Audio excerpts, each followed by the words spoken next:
up.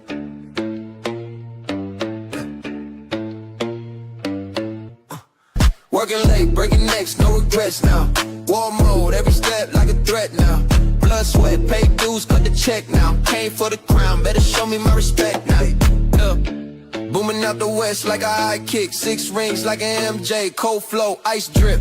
Flow like Ali, hands fast, tight grip. Prince in a 84, every move I might flip. Ain't no weak shit, nah, I keep that on the cheap shit. Top tier status, got them studying my sequence. Told you should've listened, now your time's up. Bruce Lee, focus, every move lined up. I'm on it, Jet Li when I set free. Feet light, hands work, sharper than a jet ski. Jackie with the stunts, running up the funds. Flipping every loss, I'm the chosen one. What's good? What's poppin'? Your boys are in the building, even though Mulich was about to die right there. We are here. We're still. The show will go on. I'm alive, though. Live and well. Yes. The often duplicated, always imitated, but never. Hold on. I got a whole bunch of feedback going on right now.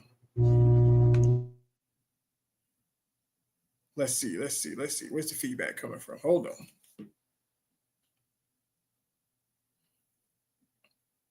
All right. Oh, that was Mo. All right. You must have had something going.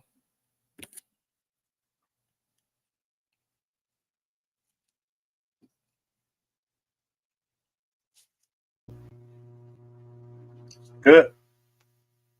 A little bit. Nope, too high. Too high? Yep. All right, hold on.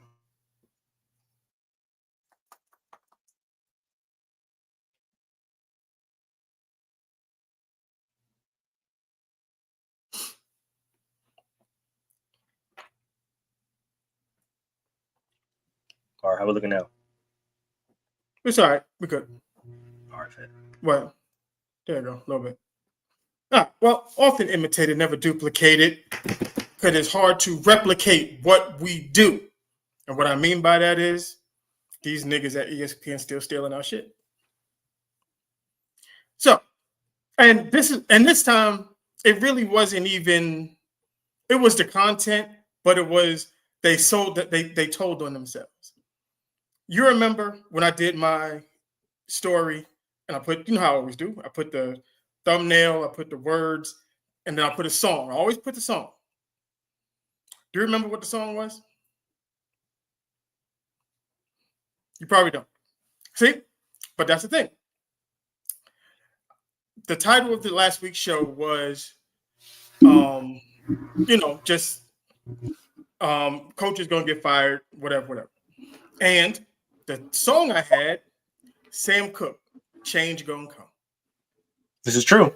It's all coming back to me. Had Change Gonna Come. And what did Damian, Woody, and those bastards at ESPN do? In the middle of their conversation, they say, last week, the Browns and the Dolphins game, that was the get fired ball. Who said that? On what show did you hear? Did everybody hear that from? That was us. And then he proceeded to keep on talking. And then Damian Woody stepped in and said, yeah, all I know is it's Monday and change gonna come like Sam Cooke. I'm sorry. Like sometimes I know we kind of say they stealing our stuff. And it's kind of, sometimes you can have the same idea. But this one, no fucking way.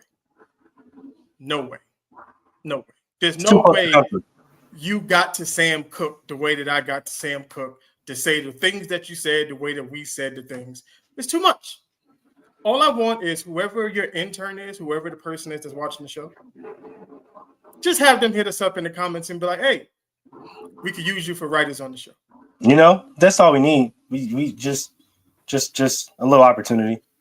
That's it. I don't need the spotlight like that. Just a couple dollars. We can help promote. We can help produce your show. Yeah, that's it. We can be strictly in the background. Strictly background. All right. So, mind you, now I know that you're watching. We know that you're watching. Just hit us up. How you doing? Appreciate you. Speaking of, people watching, Pacman Jones. Forgot that people watched him play football. They sure did. He sure did, actually. Again, got in front of a microphone on a podcast and said some outlandish shit once again. About Steve Smith Sr. Said that Steve Smith Sr. was garbage. Garbage. Steve Smith Sr., arguably top 12, top 15 wide receiver all time. Personally, on my top 10 list. Maybe top 10. Possibly top 10. I would say top 10. Definitely should be in the Hall of Fame. We 100% know that Pacman Jones is none of those things that we just said. Top 10 cornerback or Hall of Famer whatsoever. But he said something else on another pod where he said he was the first defensive player taken in his draft in 2005. Sure did. Now, no disrespect to anybody who was drafted in 2005. Probably one of the weaker drafts in NFL history. I can go look it up. Matter of fact, we can look it up right now because I could tell you that he wasn't even the best cornerback in his draft. That was going to be my conclusion as well. And it was a very weak defensive back draft. So let's get to NFL draft. Let's go to 2005, shall we?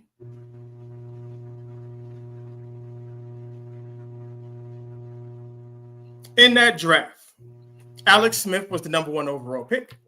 Mm-hmm. Ronnie Brown, Braylon Edwards, Cedric Benson, Cadillac Williams, and then Adam Jones. But 2 picks after Adam Jones was Antrell Rowe, who I would say was the best cornerback in that draft. He's definitely better than Pacman. Oh, yeah, most definitely better than Pacman. The Pro Bowls and the All-Pro will attest to that. But outside of that, it's a pretty weak defensive back draft, if you ask me. Dominique Foxworth was in that draft. That's my guy. If you're going to ask me, I think Dominique was better than Pacman. That's just personal opinion. You ain't got to agree with it one bit whatsoever. Marlon Jackson was also in that draft. Mm-hmm. I would say Marlon was a better corner. Didn't play long, but, injuries and shit happen. But I like Marlon. Who else was in this draft? As far as defensive backs go, I'm not going to go too deep into the other. One surprise. Welcome to the show. Oh, see, we knew this was going to happen. So we was tapping into from the sidelines. You don't know nothing, Mel. You don't know nothing. What's going on, brother? Shit, man. Good to be back, man. It's been a long, long time since I've been on here. Yeah. Okay, good. So, all right, cool. So then we can actually have a conversation about those guys on your head in the middle of the show. I heard you was looking for me. No, I wasn't looking for you. Yeah, I heard you was looking for me. I know where to find you if I'm looking for you. I heard you was looking for me. I'm here now. You just popped the fuck up. That's all right. Like a Jehovah's Witness. You just showed up at the door. Knock, knock. The door is crazy. They asked Mel why the chicken crossed the road. He said, "Cause Troy coming." That's right. Okay. So let's did you hear about the Antrell Rowe situation with Steve Smith, or you were still locked into basketball at the time? I've been kind of getting back to football, but no, I haven't heard about it. You said Steve Smith and who? Pacman Jones. Now, the only reason why I say is because I made a video, put up on a TikTok. It's at 30,000 views right now, over 12,000 comments and likes and all that shit. Just going crazy. Right? Yep. So fill me in real quick. What happened? Hold on. Let me see if I can find. I'm pretty sure I got the video on my phone. All right, let's do this. Let's have some fun today because we got Troy in the building. That's right. I'm here. Where it is? It right here.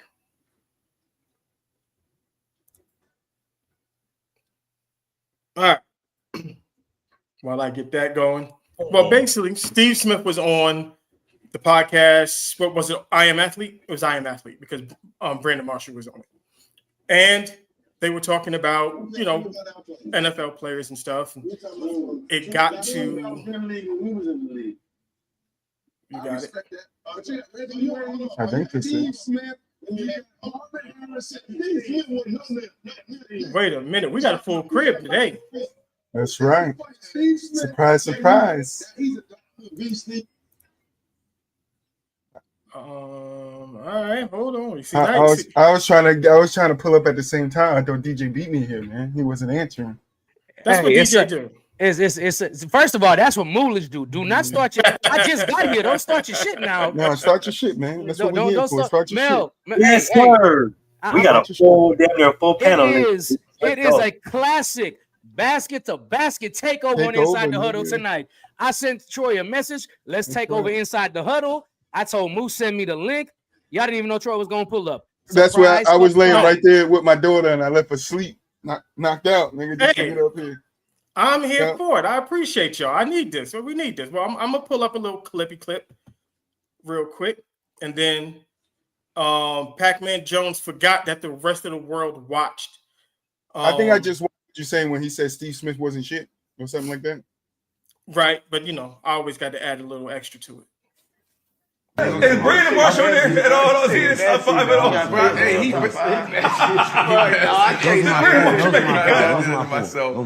Those are my top four. What about Andre? Damn it, that's not the one I wanted. This nigga just got us a copyright for no reason. No, that's not copyright. We good on that. We good on this. We good over here. We good over here. Yeah, we professionals. We professionals. We got this.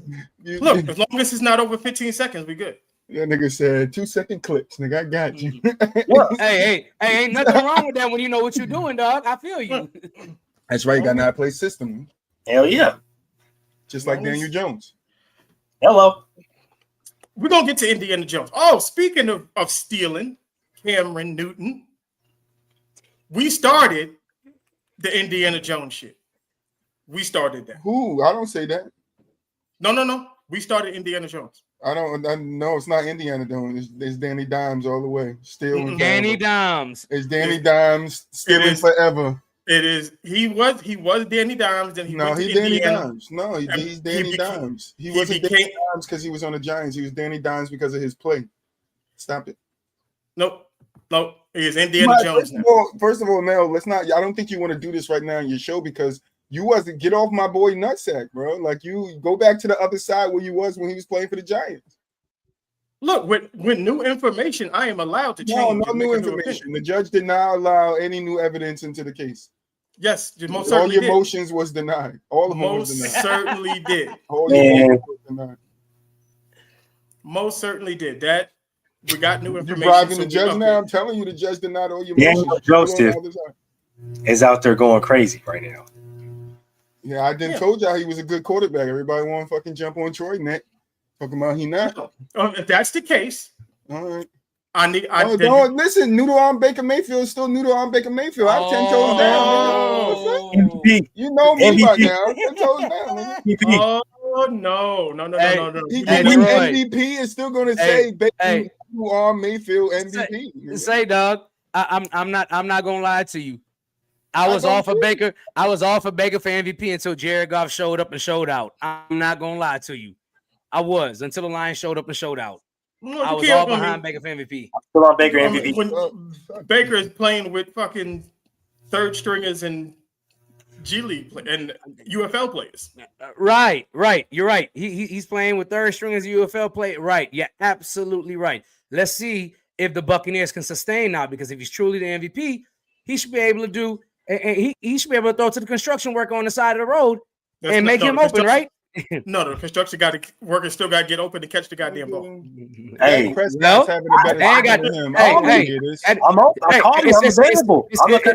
a two-way street. Yo, It's a Dak two-way street Prescott's when you're having trying a to win better somebody season some than him. I don't wanna hear MVPs. this shit. If I throw the ball and you don't catch it, No, I don't want to hear that? this shit. Right now, Danny Dimes is in It's front of their Baker fault, Mayfield. but he in can't stats. win I don't wanna hear MVP it now. if they ain't catching the ball. I know. And they, and Danny they Am got I ran crazy through. when I said that I They take got Daniel ran through. Jones over Josh Allen? Danny Okay. Dimes for MVP. He has better stats right now than Baker Mayfield. I don't want to hear what you No, if you're gonna ask, I would say they're 1 and 2, and you can flip them either way. All right. No. Here's the Pacman Jones bullshit. Is Brandon Marshall in there at all? He in top 5 at all. Hey, Those are my four. Those are my top four. Does y'all go? What about Andre Johnson? I don't know It keeps- what Mel showed the same video twice now. I don't It- know. I don't if even know DJ fucking him up that we hear. You know? It is not pulling up the video. Like I don't know. I do You not need know me what's to going take on. over, help out. What you need, man? Over here on Inside the Huddle, we do experience a lot of technical difficulties. Don't make me drop the fucking 1v1. I don't experience no damn technical No, difficulties like this that. shit- it is tweaking right now. I do not know why he's doing I got a video for you, nigga. 1v1 me, bro. it. Where Boo Wop is for that 1v1. I gotta Alright. remake that one for season 3. Bringing Alright, the here we 1v1 me, go. bro, back. You sure this time? Positive. I don't know why Okay. I did that. It's crazy. He don't know. Let me stream this to my audience while I got time. Yeah, stream it to your audience. All right. Let's get it. Now we got it. Issues, problems, all over the goddamn place. This is what happens. That's right. See, Streamed it we to mine have too. we run a very tight ship, and y'all came and fucked it up. That's right. No, I'm no, no, glad no, my no, no, presence no, to make no, you no, no, nervous. no, no, no, Scoreboards. no, I done- no, hell no. I'm glad my service to make you nervous. Y'all done fired off the cannon and shit. Yeah. Now this feels like how I used to feel like right here. This what it need to feel like. You feel me? This what we need to capture right here. Hey, You know, hey, niggas walk the plank and niggas ain't even did nothing wrong. What's Troy. going on? Troy, we here to set the example of what we talked about. You know what I'm saying? Right. This is exactly what we thought was going to happen. What was that? Okay, it won't. For whatever reason, it won't let me do it. I don't know why it won't let me upload it. Copyright infringement. See how that works? It's mail infringement, man. It's on mail infringement. He's Hey, over there shaking. He Mel nervous as a feeling- motherfucker. Hey, Mel feeling the pressure right now. he No. acting a fool. I Ain't no told you, pressure. y'all It's done not- game. The video. Y'all done The made video's not niggas loading. walk the plank. Y'all done got the Okay. motherfucking y'all done got the bombs going off. The slacks on the side is fucked up. We got the rowers in freaking in the back. The starboard is at the port, and the port is at the starboard, and don't nobody know where the bow is. Exactly. All fucked up. So fucked up now. Anyway, This Pacman nigga all Jones. Marines on deck. so Pacman Jones basically said that Steve Smith Sr. was garbage. Garbage. His exact words. I'm not paraphrasing it by any way, shape, or the imagination. Pacman was a corner or a safety, right? It's a corner. The fact that you don't even know who he is proves No, nothing. I knew who Pacman Jones was when you said Pacman Jones. When you said the other name, I didn't know who it was. But that's why I said he was a corner or a safety, right? That means I know what I'm talking about. No, I didn't say you didn't know what you was talking about. I just said you didn't know who he was. Now I know who he is. Go ahead, continue. The one that hit Antonio. Bowhead man. I know who Pacman is. The CTE guy. I know who it is. No, he don't got CTE. No, I mean, he probably. hands No, it he out. give people hands it out. CTE. He hands it out. He hands it Yeah. out. I was gonna say he might got CTE. I ain't gonna lie to you. What he be talking? Yeah, he might have CTE. But like I was saying, because he made other comments about how he was the first defensive back picked in his draft in 2005. I also said that draft might be one of the weakest drafts in NFL history. We're going to go through that real quick. And he wasn't even the best cornerback to come out of said draft. That would belong to Antrell Roll. Ooh. So, you have any words on this, DJ? Or you No. I didn't know what year Pacman came out, and the fact that you said it might belong to Andrew Roll, I'm like, huh? Yeah, that's a good ass point. Hey, Yeah. And like I said, most people don't even view or recognize Pacman Jones as a cornerback, more of a return guy than anything. So I don't know, because he was talking about how Steve Smith and those guys, they only went after the main guys, as if Steve Smith was never the main guy on any team that he played for. So That's not true. The funny thing about it is he really What's that? wasn't even like the top 5 or 6 really even you can even argue 10 DB in his in the draft, bro, because when you really look at it, like Stanford Route was also in that draft. Fabian Washington was in that draft. Justin Miller was in that draft. Brian McFadden was in that draft. Eric Green was in that draft. Like Ellis Hobbs was in that draft. Like you said, Dominique Foxworth was in that draft, right? Scott Starks, who a lot of people forget, was also in that draft, right? And Carlos Miller was in, or freaking Carlos Rogers was in that draft. Carlos was my guy. Hey, a lot injuries. You know, I do with this draft. A lot of the DBs, none of them didn't pan out, mostly because of injury. Yeah, like it wasn't because they flamed out because none of them were good. Yeah. It was a bunch of knee injuries and fucking ACLs and Achilles injuries and all types of stuff going on with them. Yeah, and Carlos Rogers was better than Pacman Jones because he was taking the first round and had the same amount of career interceptions that Pacman Jones had in less time. So it's like let's not do this, Pacman, because you really don't want this conversation. No, do not want this conversation to happen because I'll make you famous. Just go look at the other videos we posted about stuff like this. Go look at Darrell Reeves. You said look at Darrell Reeves. Yeah. I'm not joking. So I'm just saying. I'm just saying. No, yeah, go look at the Darrell Reeves takes. Like, we rock with Cam, but you can go look at the Cam. You can go watch the Cam show too. The Cam stuff. Like I'm not gonna lie to y'all. I came on ish ready to be like Darrell Reeves is a top 5, top 10 CB all time. And by the time Mel was done, I said, you know what? You're right. Like, hey, I had no defense at all. This is what we do over here. We shut it down. Like if you have an argument, it is our job to destroy it. Speaking of destroying arguments, there was another one that was going around. We kind of touched on it last week, but now we have 2 extra bodies here. Let's see if where we can get to go with this. Can I get a list? Just your top 5 defensive ends in the NFL. Let's just say, because people like to call them pass rushers now because they don't do most of them don't do anything but that. Let me get your pass rushers. You mean like playing right now or? Right now in the league. Ooh. They got to play defensive end or they just good pass rushers? No, defensive. Oh. I mean, because for the purpose of the conversation, defensive end. Oh. In order, too. In order? I just can't get 5 generals. No, because the order means a lot to me right now.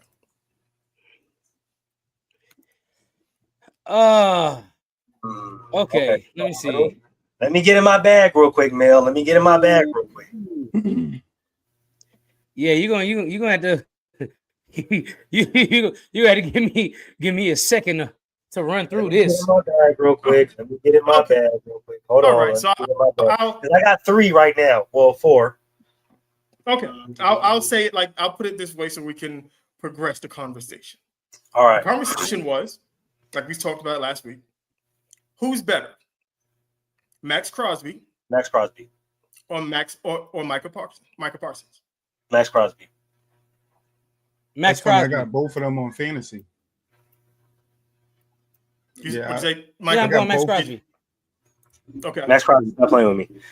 Oh. Right, because a lot of talk is that Micah Parsons is a way better defensive end or pass rusher than Max Crosby. Well, what were we viewing Micah Parsons before he got injured? Where did I have him? Yeah, because right now he buns. You feel me?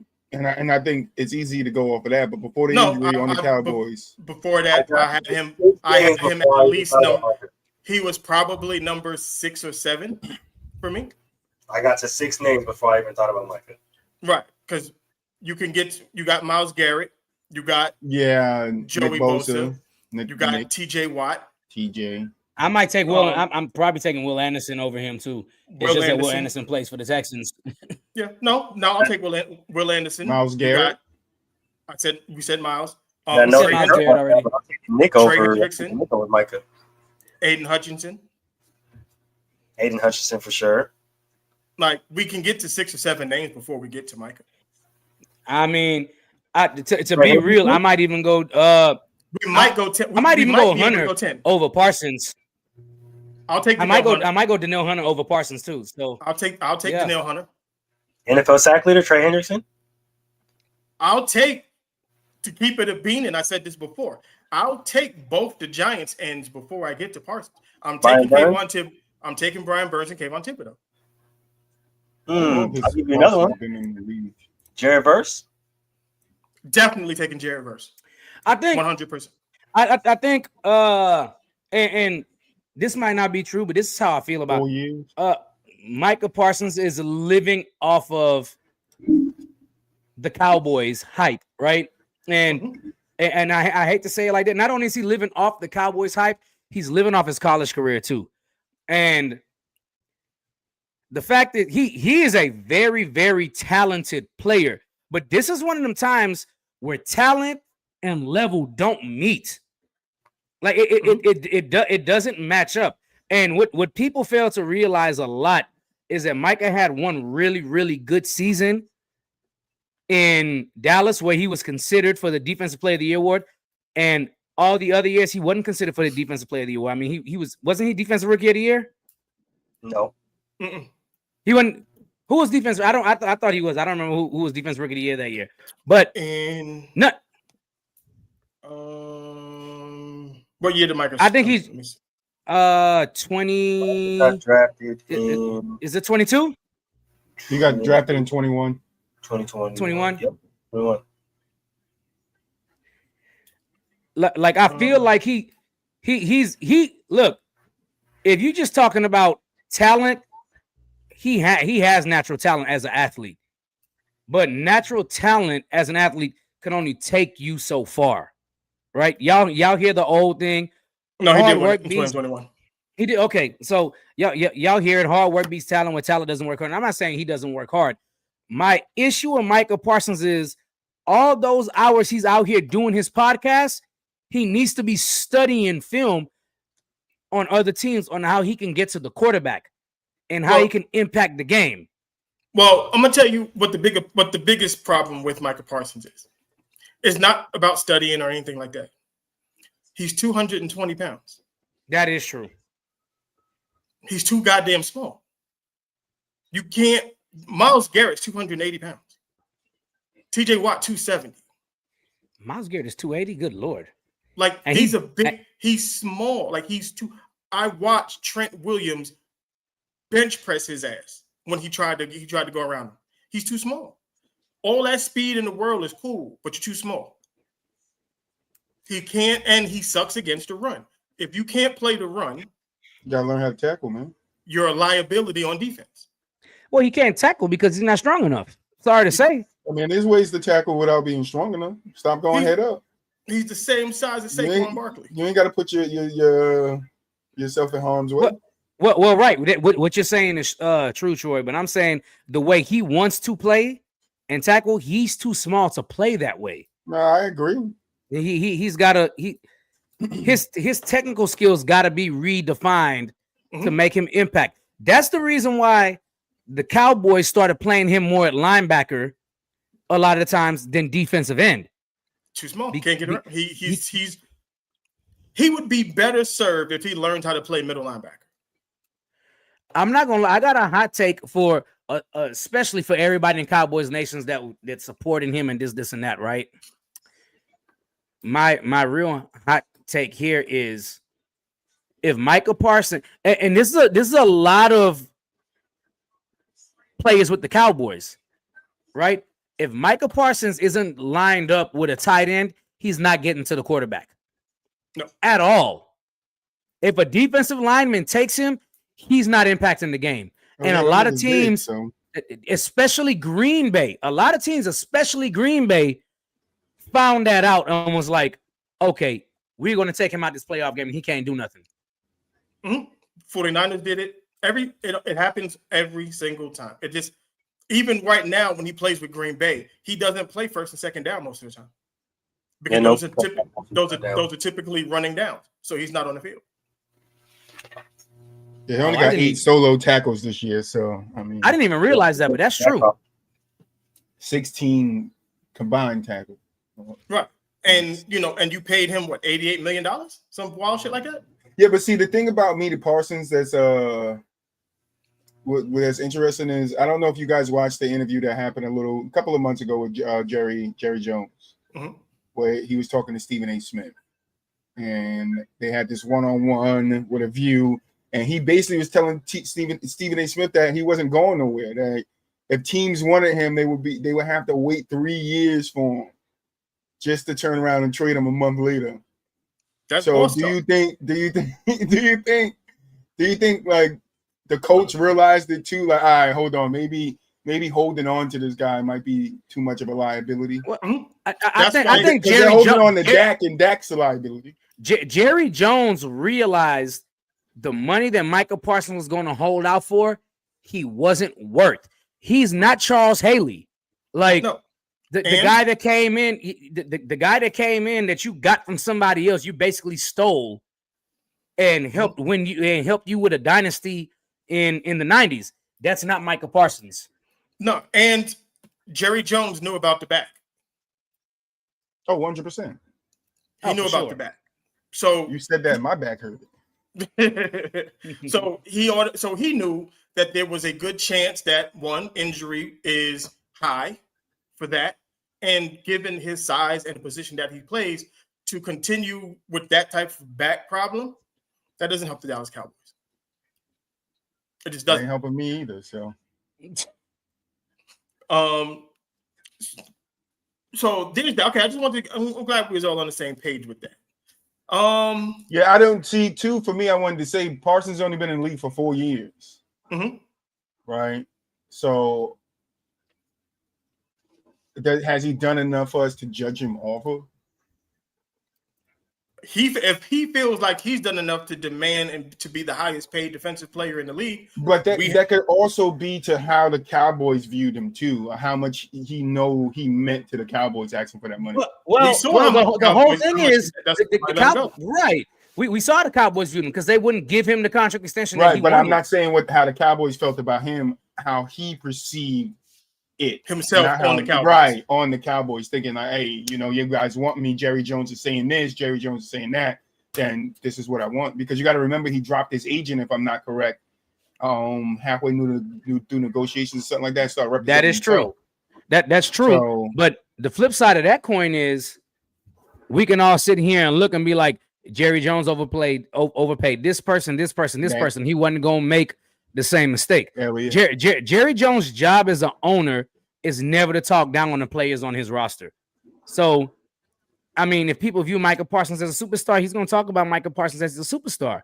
If they view him as a top 5, he's going to talk about him as a top 5, because Jerry knows if he doesn't want this player, he's going to shop him as a top 5. Look at what this person is saying. Look at what this person is saying. Look at what this person is saying.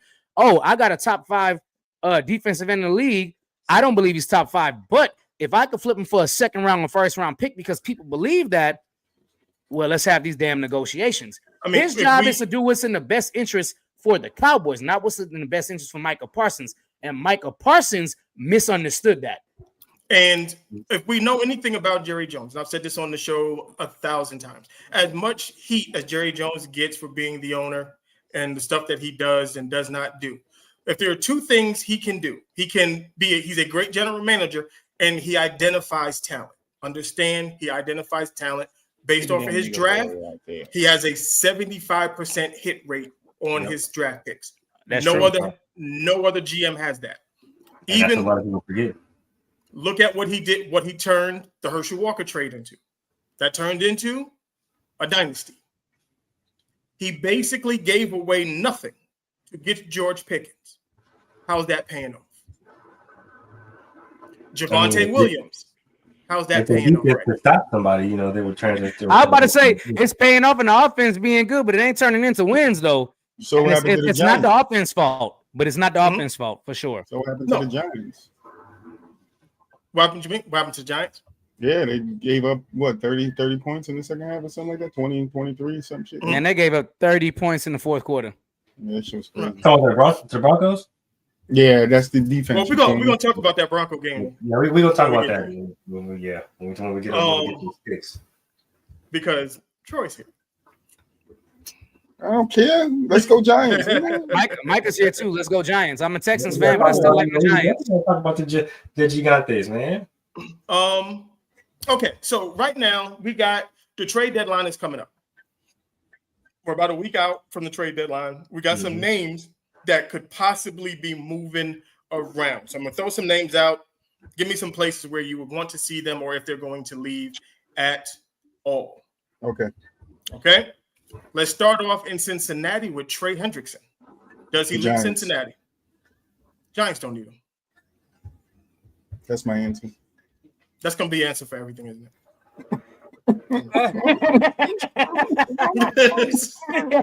hey, for real. Miami's the answer for everything. Oh shit. Why you gotta catch on so fast, man? Leave me alone. Trey Hendrickson, I do believe. I just think because the Bengals, the season is not going to go the way that but like this, I'll change this. No, it's not going to go the way that they thought it was going to go. It's going to go exactly how the rest of the Bengals seasons have gone. I'm gonna say yes, he gets traded, and maybe the Chargers. That's a good. I didn't think about that. I like that though. I like that. I like him on Chargers. Him and fucking Khalil Mack will go crazy. Yeah. Maybe the Chargers. That would be a best fit for him. I like that. Jalen Waddle in Miami. I see where I'm at right now. Oh, Jalen definitely to the Giants. This nigga here, boy. No, but honestly, but I'm not even going to be mad at. So that would make sense. I was going to say I'm not even going to be mad at that one because with Malik Neighbors out, Jalen Waddle would make sense. And then next year when he comes back, Jalen Waddle go to the second position. We got Napier at the one. We good.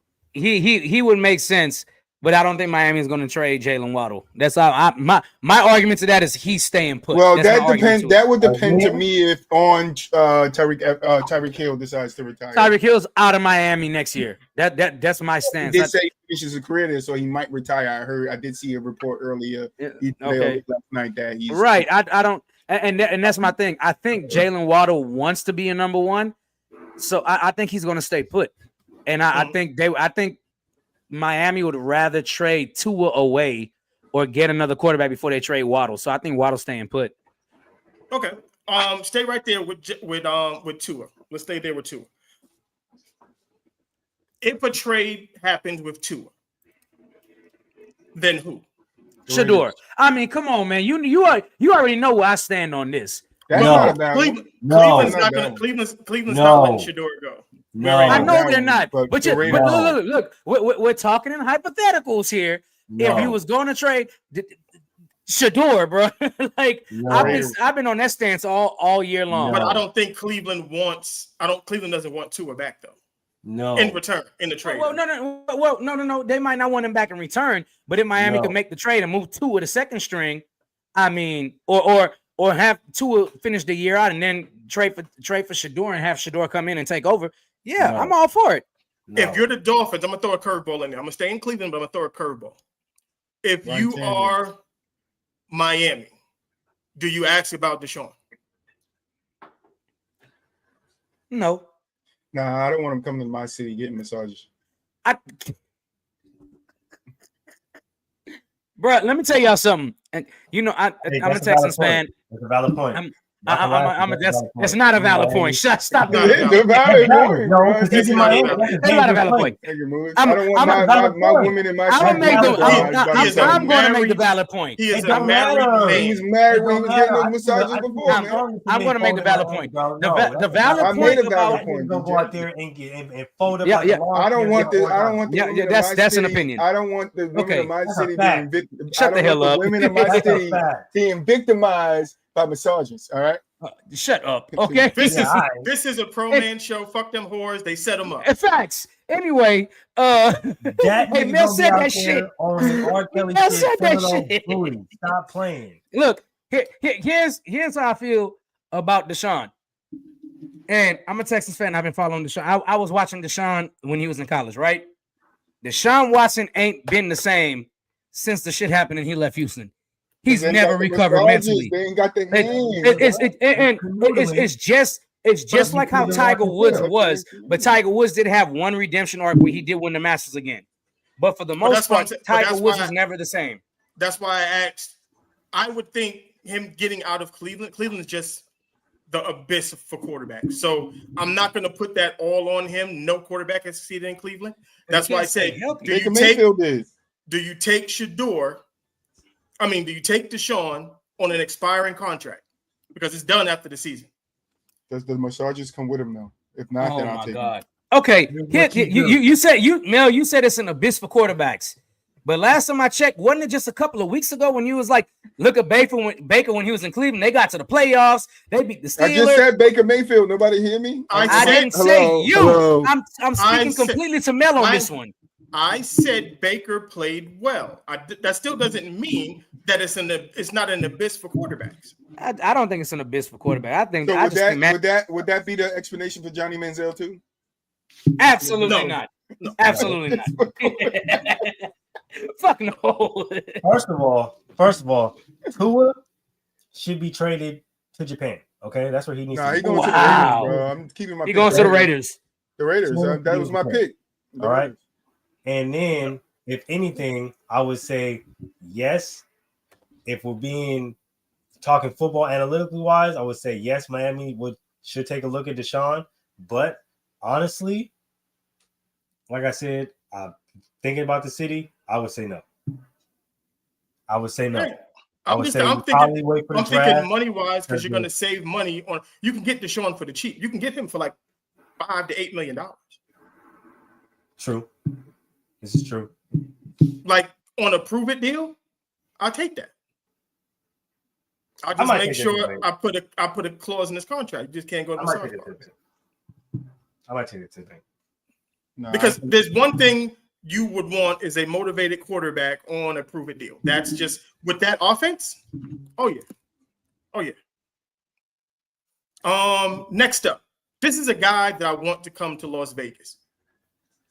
Tariq Woolen. To who? Tariq Woolen. He plays corner for the Seahawks. 6'4", 215, 220.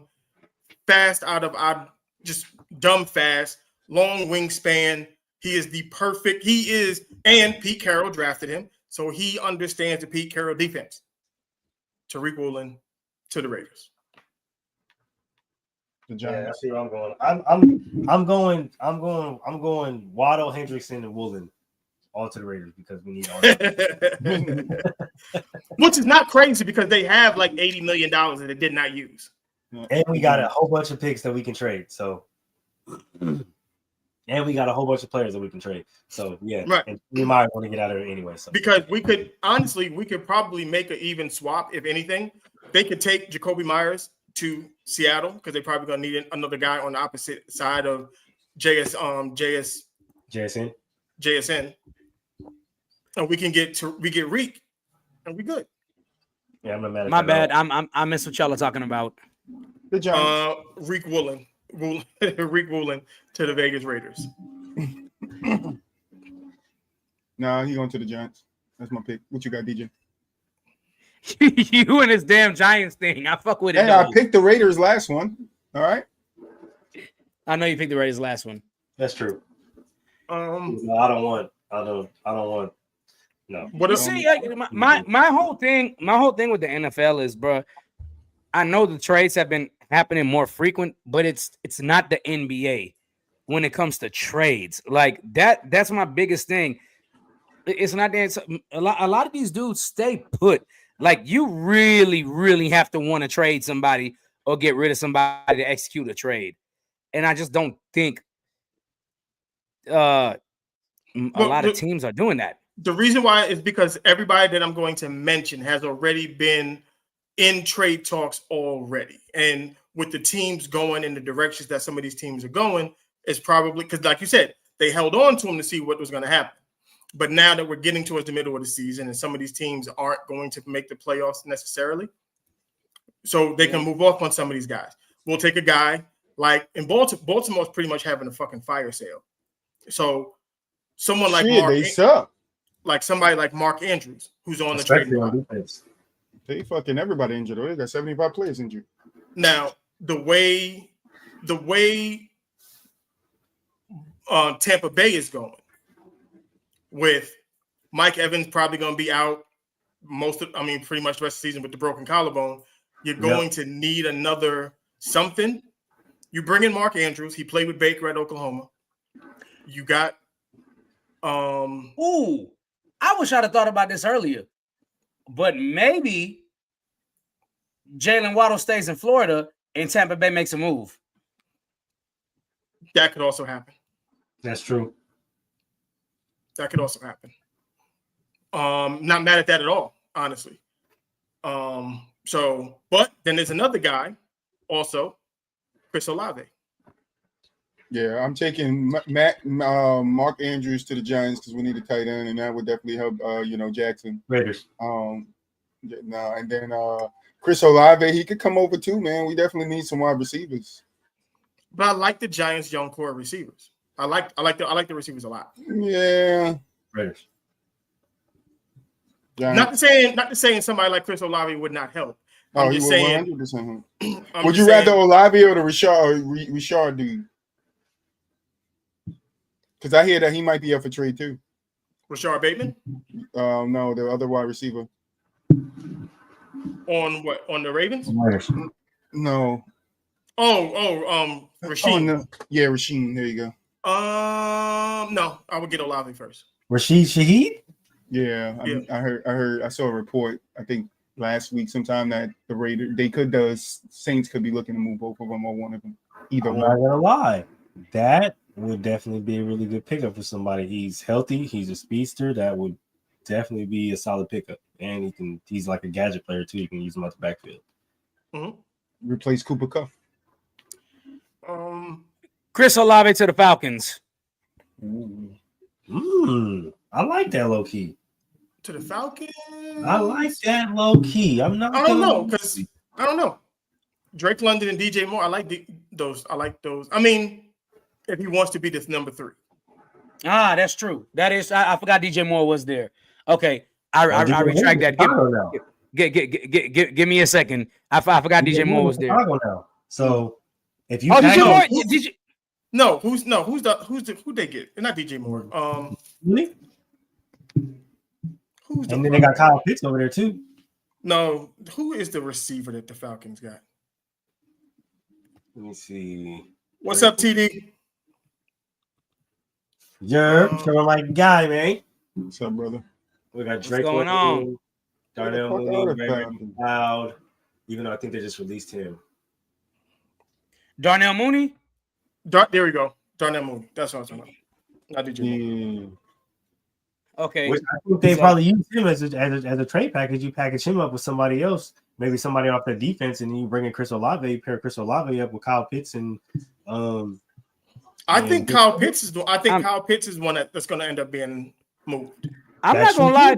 I'm not gonna lie. I'm gonna take Troy's stance on sending everybody to the Giants, but Chris Olave to the Giants would actually be pretty good, especially with Malik Neighbors coming back hopefully next year. And Chris Olave can move to the number 2. Yeah, I said that. That's what I said. But I do like him in Atlanta more than Darnell Mooney. I do. I'm thinking like 2 Buffalo. Bum ass Josh Allen ain't gonna use him right, so it don't even matter. I think he would. Hey, Mel hate Josh Allen, bro. You might as well go ahead and pack but that shit up. I think he would though. And he could take the other dude too, the speedster. That would help the Buffalo out. No, or better quarterback would help Buffalo. Listen, would you rather have Josh Allen or Dak Prescott? I'm just saying.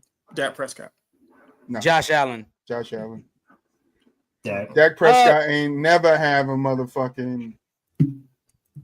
I mean, never have a motherfucking. It's a complete takeover.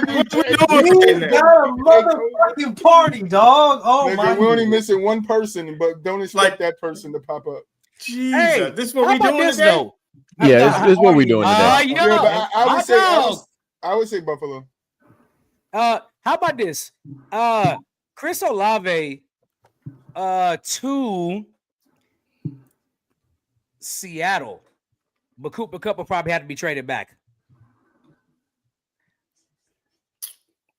No, I don't. I don't like him there. Him and Jason are the same. They're the same receiver. I guess. Yeah, maybe so. I mean, I like Jackson Smith and Jigba better than Chris Olave. But I think Chris Olave is probably he should be content in being a number 2 at this point. Because I don't see the number 1 thing working out for him. What about Washington? Chris Olave to Pittsburgh. But they did just get Debo. Because you need a receiver that stretches the field, and then you can let DK. No, DK will eat up underneath. Because now he ain't got to go deep no more. Because DK is like another Debo. You just got to get the ball in his hands, and it's a wrap at that point. Yeah, catch that motherfucker first. I actually think. He'll catch it. Oh, he gonna catch the ball. The third time we throw it to him. DK will catch the ball every time. No, I think not every time. You said where move? I think he should go to New England. Nah, and I like their young receivers too, though. I like what we got rocking over there in New England. Like I really do. As do I. But you pair Olave up with a nice experienced Stephon Diggs with that defense. Nah, Kayvon Booty going crazy right now. Yeah, man. Look, man. He letting the booty out, man. We good over there. Like that boy got slept on at LSU, and he's shining right now. Yeah. What about the Chargers? Chargers got too many receivers. They got too many receivers. Yeah, Chargers don't need no receivers. And they got a rookie tight end balling the fuck out. Yeah. They got Matt McConkey. They got Keenan Allen. They got Quinn, even though I think Josh Allen would benefit for somebody like DK. Josh can't even throw to his own receivers. No, he throws it to himself. I know. He can throw to Keon. Like, but Keon making plays. He got a whole Khalil Shakir on his roster. Don't barely use Keon Coleman because of him. That's unfortunate. Like, Khalil Shakir is a great slot receiver, and they barely use him. Yeah, because their quarterback is it garbage. Is it the scheme or is it Josh Allen? Josh Allen. It's Josh Allen, because I guarantee you that if you would have gave Tom Brady a Khalil Shakir type of receiver, that receiver would have balled the fuck out. That's a slightly quicker Julian Edelman right there. Yeah. Because you look at the screen game, when they use him in the screen game, his yards after catch are stupid. Yep. Like literally, like he is an extension of the run game. Like if you just use him like that. Yep. And he has he didn't know what to do with Cooper, with Amari Cooper when Amari Cooper was there. He don't know what to do with Keon Coleman. Yeah, and Amari Cooper is a great third down possession, go get it receiver. Like he is a get the first down, move the sticks receiver. And he sucks. That's all I'm saying. Cleveland. Okay. Now that we have Cleveland got to get their quarterback situation on They got Don't just be sending wide receiver talent over there and just they ain't got, you got the little short ass kid that can't even see over the fucking offensive line throwing to him and shit. Bring back Baker. No, Baker not leaving Tampa. Baker is content. No, he definitely not leaving Tampa. He wouldn't come back if they paid him a Deshaun Watson contract. Okay. I mean, fuck it. I'm saying Chris Olave to the 49ers, especially since they lost Debo. I was gonna say that, and then Ayuk is down too right now. Ayuk will be back at practice next week. Yeah, I saw. Olave there would make sense. I didn't know Ayuk. I didn't know Ayuk was gonna be back this week. I didn't know that. So no, back next week. Practicing. Next week. He probably back at practice next week. Okay, so I didn't know that. That don't mean he's back. But at the same time, Olave in with the 49ers, it definitely waters down that receiving room because you still got. You still got everybody else over there. You still got Kittle, who's a big part of that game over there. Ricky Pearsall dealing with the knee injury, but when he's back, you still got Juwan Jennings. Like it's kind of watered down over there. I see a need that they need right now, and that's why I said it. But after these guys come back, it's like. Well, the only thing is with Chris Olave and the way the 49ers offense runs, he's not the dude that you want catching the ball 5-8 yards from the line of scrimmage. No, that's true. Because he's not gonna get up. Now his number 2, Rashid Shaheed, on the other hand. That's what I was gonna say. I was gonna wait till you finish and say switch him. What if you take the other one and put him on the 49ers? I think that works because it gives him a deep threat. Him or he would be a good fit in Pittsburgh too. You give Aaron Rodgers is somebody to just gonna run down the field and go catch the ball. They don't throw the ball to fucking Austin. He ain't Well, getting Austin open. just got back from another injury because he was banged up Oh, he a was couple hurt. weeks back. That's- Yeah, he was okay, banged up. that's- He had getting a open, man. foot and a hip injury a couple weeks back. That's why he ain't getting open. Yeah, because he Okay. can't get on the field. All right, let's That's right. break down this New York Giants Denver Bronco game real quick. This is not Break it down. now. We're gonna fast forward this all the way to 5 minutes and 17 seconds in the fourth quarter. Score was 26-8, favor of the New York Giants. Now, I'm not going to put all of this on the players. This is not on the players. You know that you saw that video with the little kid when he's screaming that he's like, "Players, this is not on y'all. This is coaching. They fucked this up."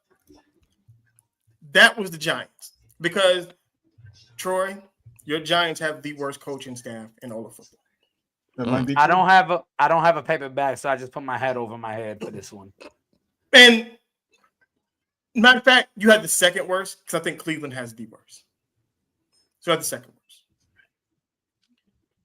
There is no way on God's green planet or Roger Goodell's green turf that y'all should have lost this game in 5 minutes and 17 seconds. None. Zero ways. But you motherfuckers found a way to do it. And Bo Nix is a culprit of this because had he been a smart football player and Sean Payton was a smart head coach, on that read option where he scored the touchdown, all he had to do was slide at the 8-yard line. Ride out the rest of the clock. Game is over. You never give Jackson Dart and that offense a chance to go downfield and tie the game up or attempt to tie the game up. Yeah, because that kicker shanked the fuck out that kick. Yeah. Kickers ain't what they used to be, man. Shit. The Dallas Cowboys got a fucking automatic sniper from 60. It's only one of them. Back in the day, it was No, five it's of them. actually about seven. It's about 7, 8 of them. Those Seven, are- 8 of them. Yes. Right now. I need a kicker. They scout one for me for fantasy. I need a damn. Y'all have one on your roster. You didn't use him. You had fucking Young Wei Koo. No, I didn't. Young Wei Koo Oh, got no. cut. Y'all didn't activate him. He was I on the did. roster too. Y'all went with him. Now your other boy. No, that's your not other true. one- That's not true. I used Young Wei Koo all last year until this year until he got cut, and then I replaced him. I know, but and then y'all have another kicker. He's getting activated off of IR. So your original kicker will be back this week. Tentatively. You talking about the Giants? Yes. Oh, I was talking about fantasy. No, I'm talking about your actual Giants. Oh, I don't give a fuck about that. Like no, Yep. because What's y'all up, got Demetrius? the fucking creatine Caucasians, and y'all still couldn't close this goddamn game out. Like that shit's fucking crazy. Listen. If I was out there, we win it by 5. Okay, I wasn't out there, GQ. No, what is Mel your- was 100% right because we seen this exact type of play happen in the Bengals game. T. Higgins could have went and scored, and he slid. The game was over. Smart, yeah. Football IQ 101. But is that not stat pad? He did not want a stat pad. You know, For what? I don't think it's The dub is more stat important. 100%. But not I everybody think- views it that way. And that's the problem. That Their is the problem.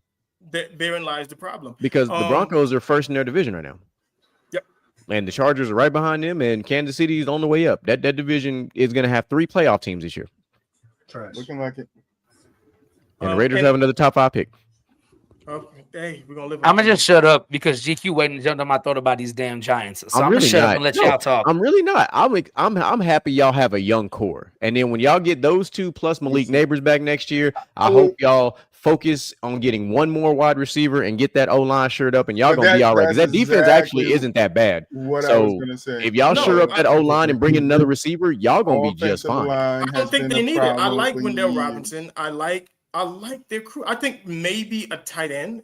Somebody. I like their young tight ends. Like I actually like the Giants' young tight ends. Like I like Johnson. I like Theo Johnson a lot. You put us on the big screen. That's the way. See, that's what Hey, we do. we up. Hey, we up. Yes, sir. We ain't never had this much people on the screen for Inside the Huddle, dog. This is crazy. No, we haven't. Levels, man. Sometimes We you did got to, this a while ago. sometimes you just got to pop up, Show niggas. I'm sorry. So Troy, at the end of the season, what do you, as a Giants fan, do you want Brian Daboll back as the head coach? We're going to the Super Bowl. No. You should have asked me that. I'm not gonna lie to you. You should have asked me that. It's for you too. Would I like Daboll back? I don't know, but can we afford to fire another fucking coach? Yes. Yes. Yes. We can afford it. You can. The question is, should you? Afford it? We can afford it. To be completely honest, I'll probably be. Right, I don't think you should fire him. Like, I don't think you should fire him. I'm not saying we don't should, think so. No, because this is finally what it looks like when Daboll got his guy. Because when Daboll came in, Daniel Jones wasn't his guy. He made it work. He made it work. Say what you want, but they did their little thing and it worked. We did have a good season. Now the ownership fucked up with Saquon, but that's neither here nor there. But Daboll himself as a play caller and as a coach, and now he's starting to actually have his fingerprints all over this team the right way. I, at the minimum, say give Daboll at least one more year, because what you did with what you're doing, with these two rookies, without your star wide receiver, your wide receiver one, let's put it all together now. Let's get an offseason. You know who your team is. Bring it all back together, and let's give him at least one more season before because firing him to do what?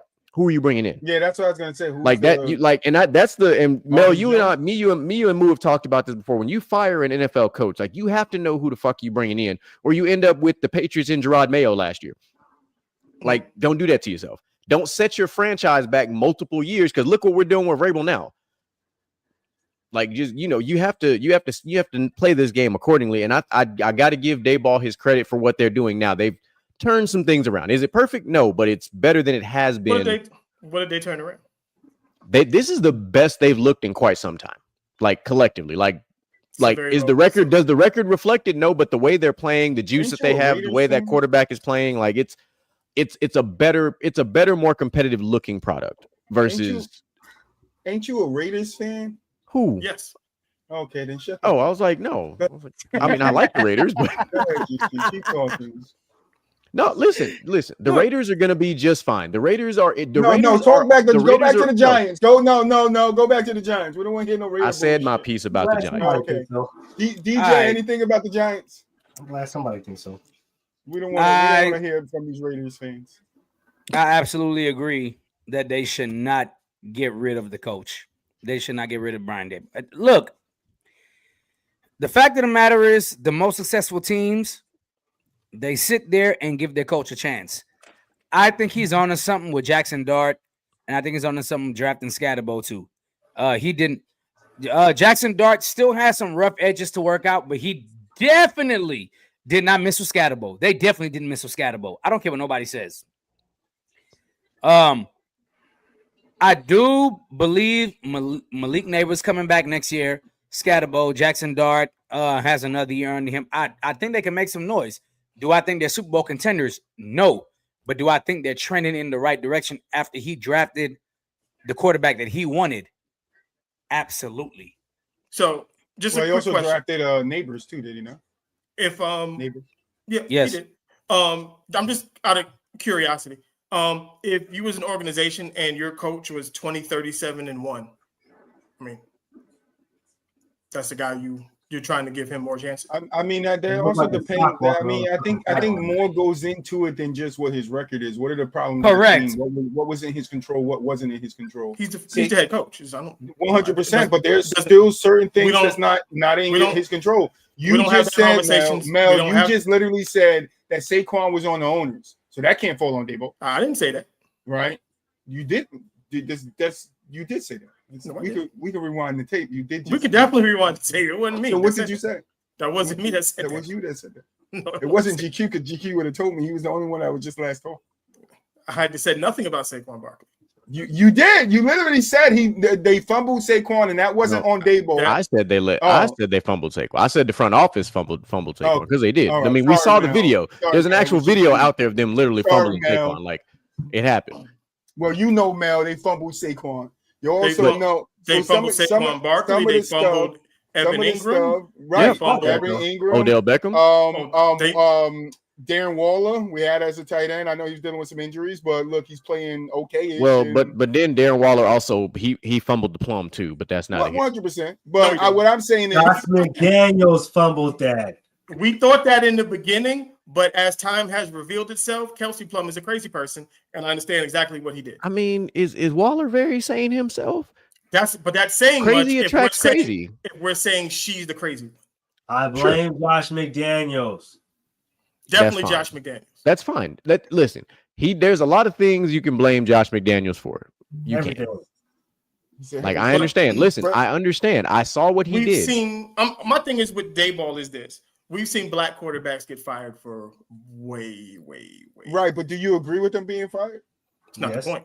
Yes, it is the point. So to use it's 100% the point. Going off. No, and you're right. They have, but at the same time, I mean, we look at a couple different things. Like a guy like right now this season, and we haven't. I'm sure y'all probably had the episode already, but we're looking at this upcoming coaching carousel that's about to happen.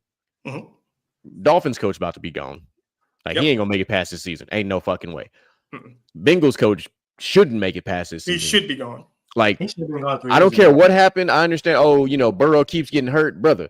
Y'all can't keep coming out the gates looking like fucking Les Miles and LSU just stumbling and fumbling the beginning of the fucking season. You just can't keep looking like that. At some point, there's got to be a problem. Hurt due to his mismanagement. Yeah, like the Stefanski one's interesting. I'll understand if they retain him. Like I'll understand it. Like I won't be mad about it. I'll understand it. But I can also see because that's so interesting. Everything about that organization is odd right now. I don't like the Jags coach at all. Like I don't like Liam Cohen at all. I don't like what he got going on right now. But that's also because I don't like Trevor Lawrence. But we've talked about this in depth. Facts. Like Trevor Lawrence is still doing this. Like I said on this show with y'all, he's doing this year, and I was like, and y'all paid that man $50 million plus to do what? Win one playoff game in his career? Like to decline. Like that's fucking wild. If we're going to make excuses for coaches, we're going to make excuses for quarterbacks, right? I mean, I remember there was a time though that coaches was given a grace period to turn the teams around. Are we not done that anymore? He's been there for fucking 4 years. Right, but we also established that guys were there that wasn't his guys that he had to work with. There were other things out of his control, losing a guy like Saquon that could help the team right now, having that type of running back. Like, there's a lot of things that go into it where you have to ask yourself. That's a good point, John L.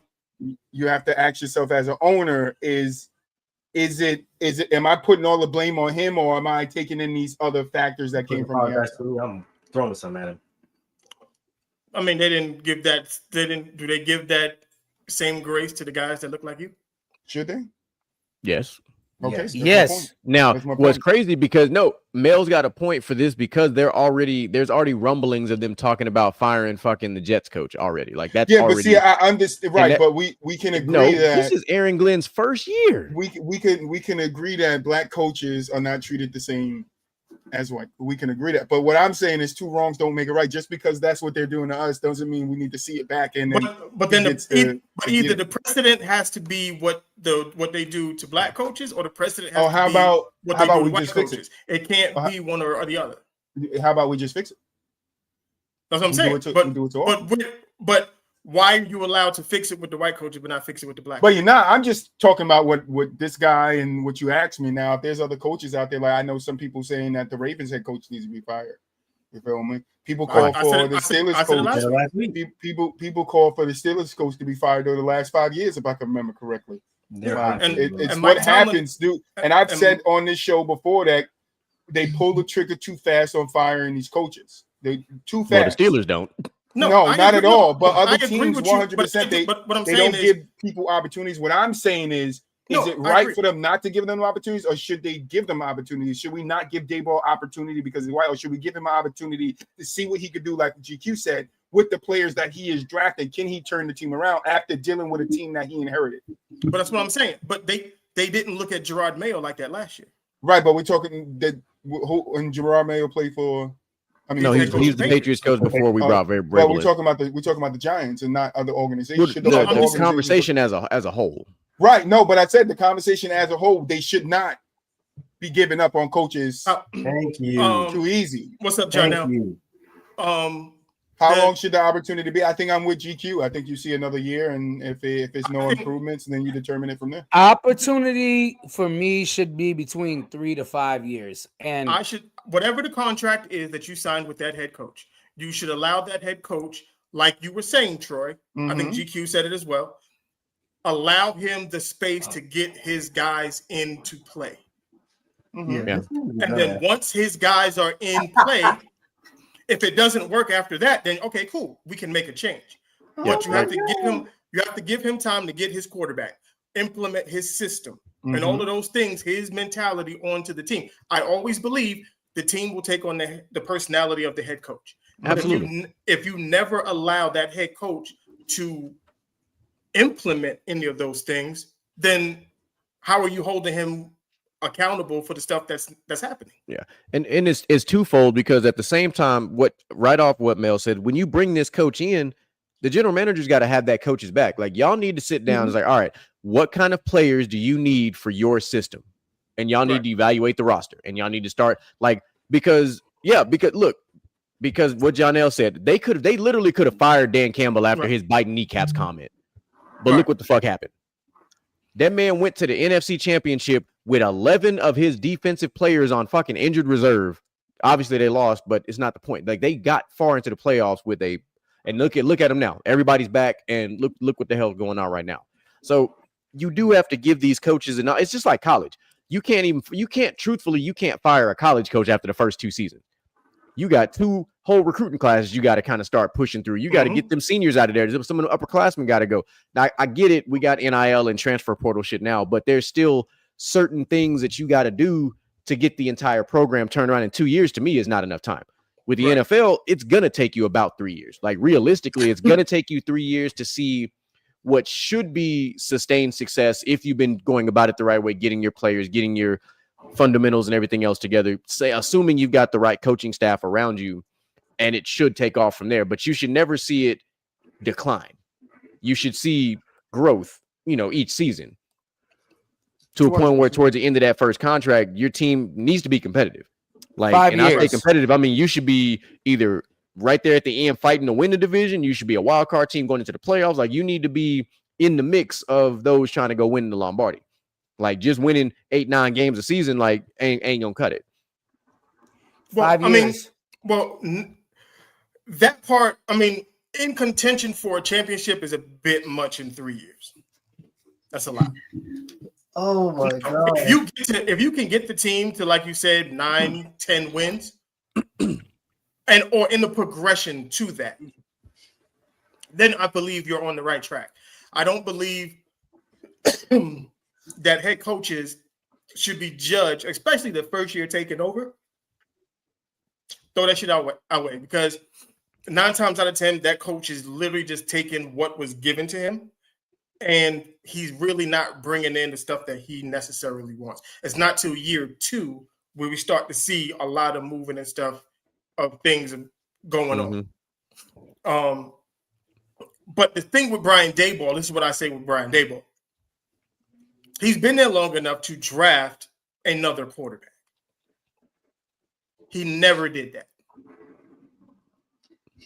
He's been there long enough that he should have imprinted what he is as a head coach. Because I live by this. If we'll take Robert Saleh, who got fired prematurely. But Robert Saleh was a defensive guy. The Jets' offense might have been trash. That defense was not. No. Kyle Shanahan. Except for his last year. Kyle Shanahan. His offenses are always good. That's what his calling card is. What is Brian Daboll's calling card? Getting out coached. I think his principles is his defense. Is it? I like. Oh hell no!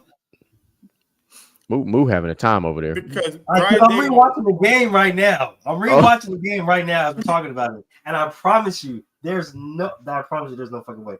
Ain't no way this man should retain a job next year. I'm sorry, there's no way.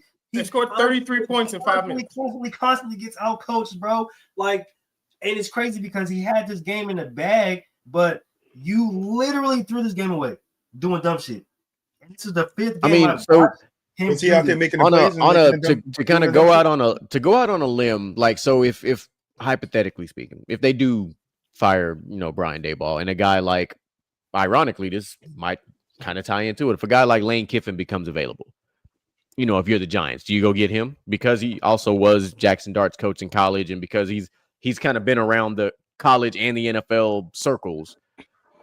100%.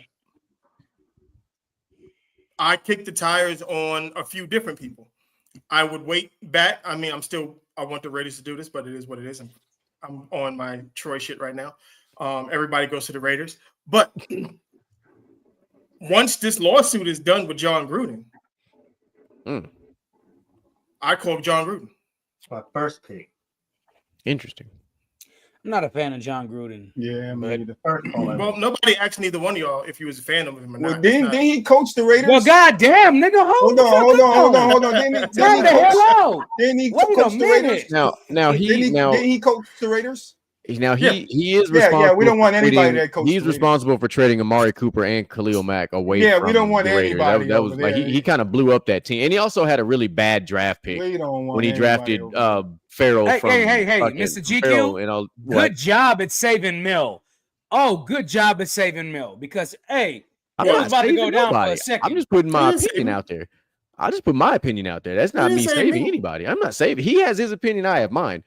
Like, fuck, man. This upcoming offseason of carousel coaching is going to be very interesting because I think a guy like Mike McCarthy will get a call. Not from us. No, not from us. Listen, not for the Giants and not for the Raiders. Y'all got Pete Carroll. He gonna be there till like 88. Y'all might as well just lock. Pete Carroll gone after next year. Y'all might as well just rock that. And Chester over there need to get the fuck out of my goddamn city, and I don't even live in Vegas.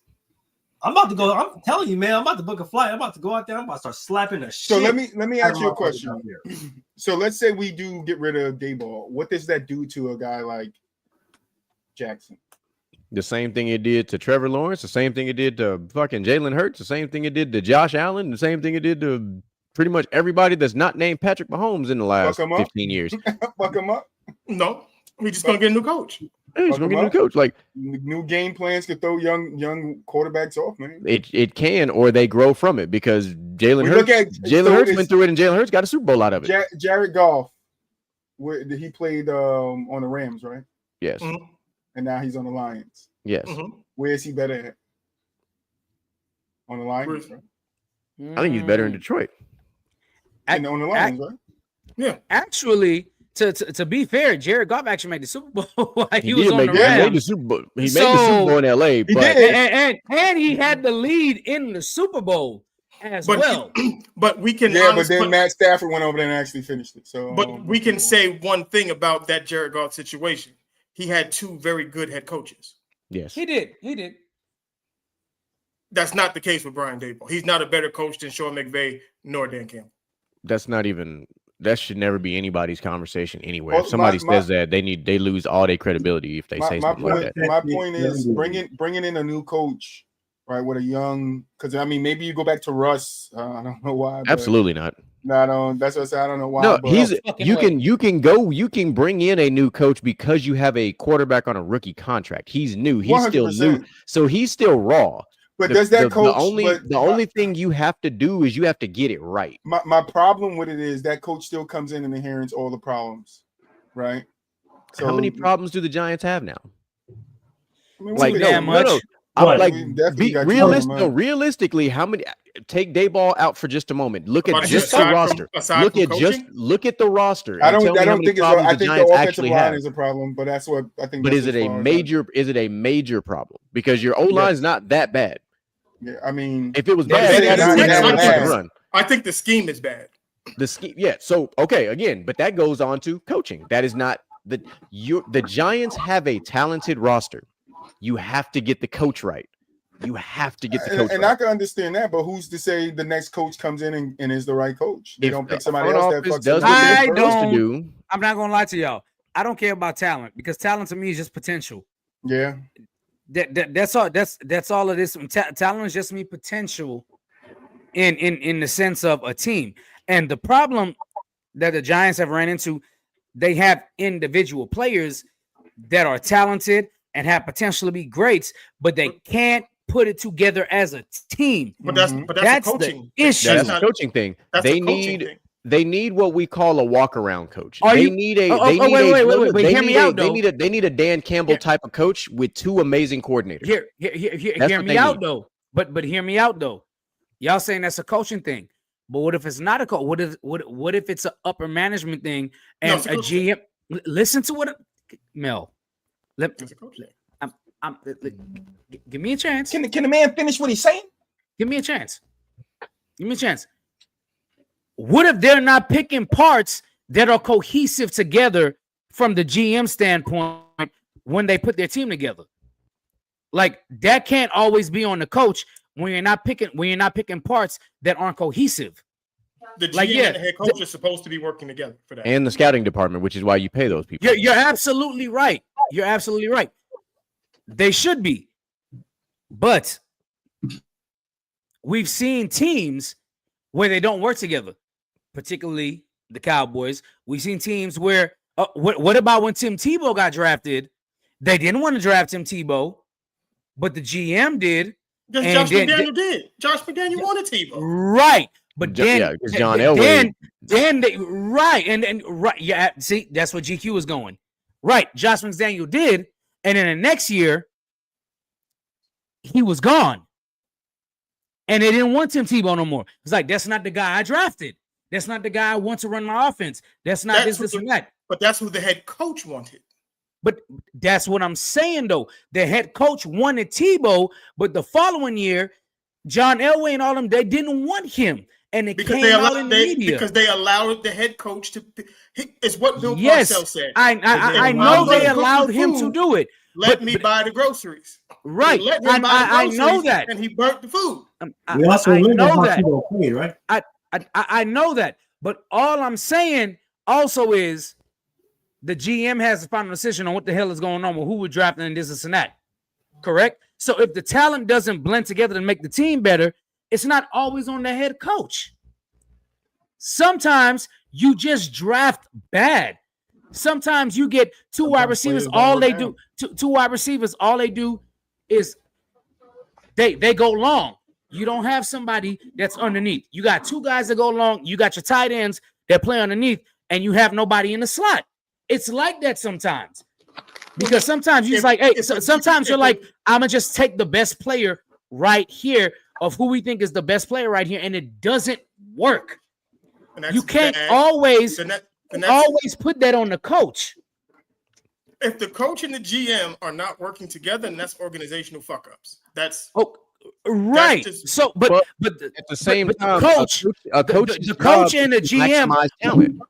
But right, but that's where I was about to go with that. GQ is just like at the end of the day, I've dealt with this. What's on the field. That's I've dealt fine. with this as a but coach. Sometimes, I get a mixed sometimes bag the of players coach and the GM don't. Sometimes the coach and the GM don't agree on what is going on, but the GM ultimately has the final say on what we're going to do. The owner really does, but no, he has. The owner ultimately does. You're right. The owner ultimately does. With your team specifically, the owner plays a role because you know how he is. Right. Yes. I know. And that's and as a Texans fan, this is one of my biggest things. What the Texans drafted in the draft is not what D'Amico wanted, but it's what the owner. No. Yes. I'm telling you, because D'Amico made it clear that he wanted offensive linemen. He was like, "Hey, we got to get strong on offensive linemen. That's what I want to target in the draft." And that's not what the Texans did. They got rid of Dwayne Brown. They drafted nobody to take over that. And the owner and the GM signed more offensive talent and handicapped him because, they signed more offensive talent. But CJ Stroud doesn't have the time to get rid of the ball. And that's an issue with the Texans right now. Granted, did he want to draft an offensive lineman in the first round? No. But going forward, he was like, we need people to protect this guy. That's exactly what D'Amico Ryans came out and said. He was like, hey, we got to get some offensive linemen. The second pick in the draft was the offensive tackle. Yes, I know the second pick in the draft was offensive tackle, but they focused in free agency on other offensive players other than linemen. They didn't because the skill positions that y'all had was either hurt or they left. You had no running game and all the receivers were Who pretty much left? hurt. Who left? Because Joe Mixon had a running game going last year. And then Yes, Joe he Mixon did. got hurt. And Joe Right, Mixon got hurt. I know and Joe then Mixon got hurt. unfortunately, you lost Tank Dell halfway through the season, which sucked. And then from Right, there, you yeah. had Nico Collins and a bunch of guys. And then you Yes, drafted two because- Iowa State because- receivers this year. Right, but they traded the GM traded away other receivers that we had last year that was actually playing good, and that's my point right there. You can't always blame it on the coach because the GM and the owner has the ultimate say on what you're doing. Yeah, what you're getting, and then what you have to work with are two totally different things. You still have, as a head coach, if you still got to make the dinner, you got 53-man roster. You still got to make that 53-man roster work. I know you still got to make it work, but if the owner and the GM ain't giving you quality players to make it work, it's not gonna work. How much does injuries factor into what we blame on a coach too? Facts. Because the top players from the Texans Nico Collins was hurt last year. Tank Dell got hurt. Joe Mixon got hurt. They had to go out and literally like, we got to get Nick Chubb and overpay for Nick Chubb. Everybody deals with injuries. The Niners deal with injuries every year and make the playoffs. And the Niners, Detroit Lions lost starters. Literally, most of their starters were injured and made the playoffs. You're absolutely. The Texans had injuries last year and still made the playoffs too. Like the Chiefs had injuries, and look at them now. Like they're terrifying people right now because they get. I 100% agree. Next man up. I will always preach next man up. I agree with next man up. And John L put next man up. I 100% agree with that, right? I'm not discrediting that at all. Everybody deals with injuries, but when do you get to a point where you say your depth is not good enough? And that's the point where everybody skips over. When is your depth not good enough because you don't have enough skilled players behind to fill that next role? And I know, Jeremy, I know you're a Patriots fan, but Bill Belichick had an eye for talent, bro. Doesn't matter. But we had a bunch of no-name guys that played a role. Like could say you could sit there and say they're no-name guys, but Bill Belichick has an eye for talent. Yes, but to the casual NFL fan, they are no-name, non-household guys. Like they are. I understand that. We took a quarterback from Kent State and converted him into a slot receiver that made one of the greatest catches in Super Bowl history. Like that's coaching. Yes, that's coaching. But who made the call to draft this man? It was a mixture. You said, do you know that scouting department is currently all over the NFL right now? Like the Patriots dynasty scouting department was amazing. Right. And that's what I'm saying right there. It was a mixture. It was a mixture.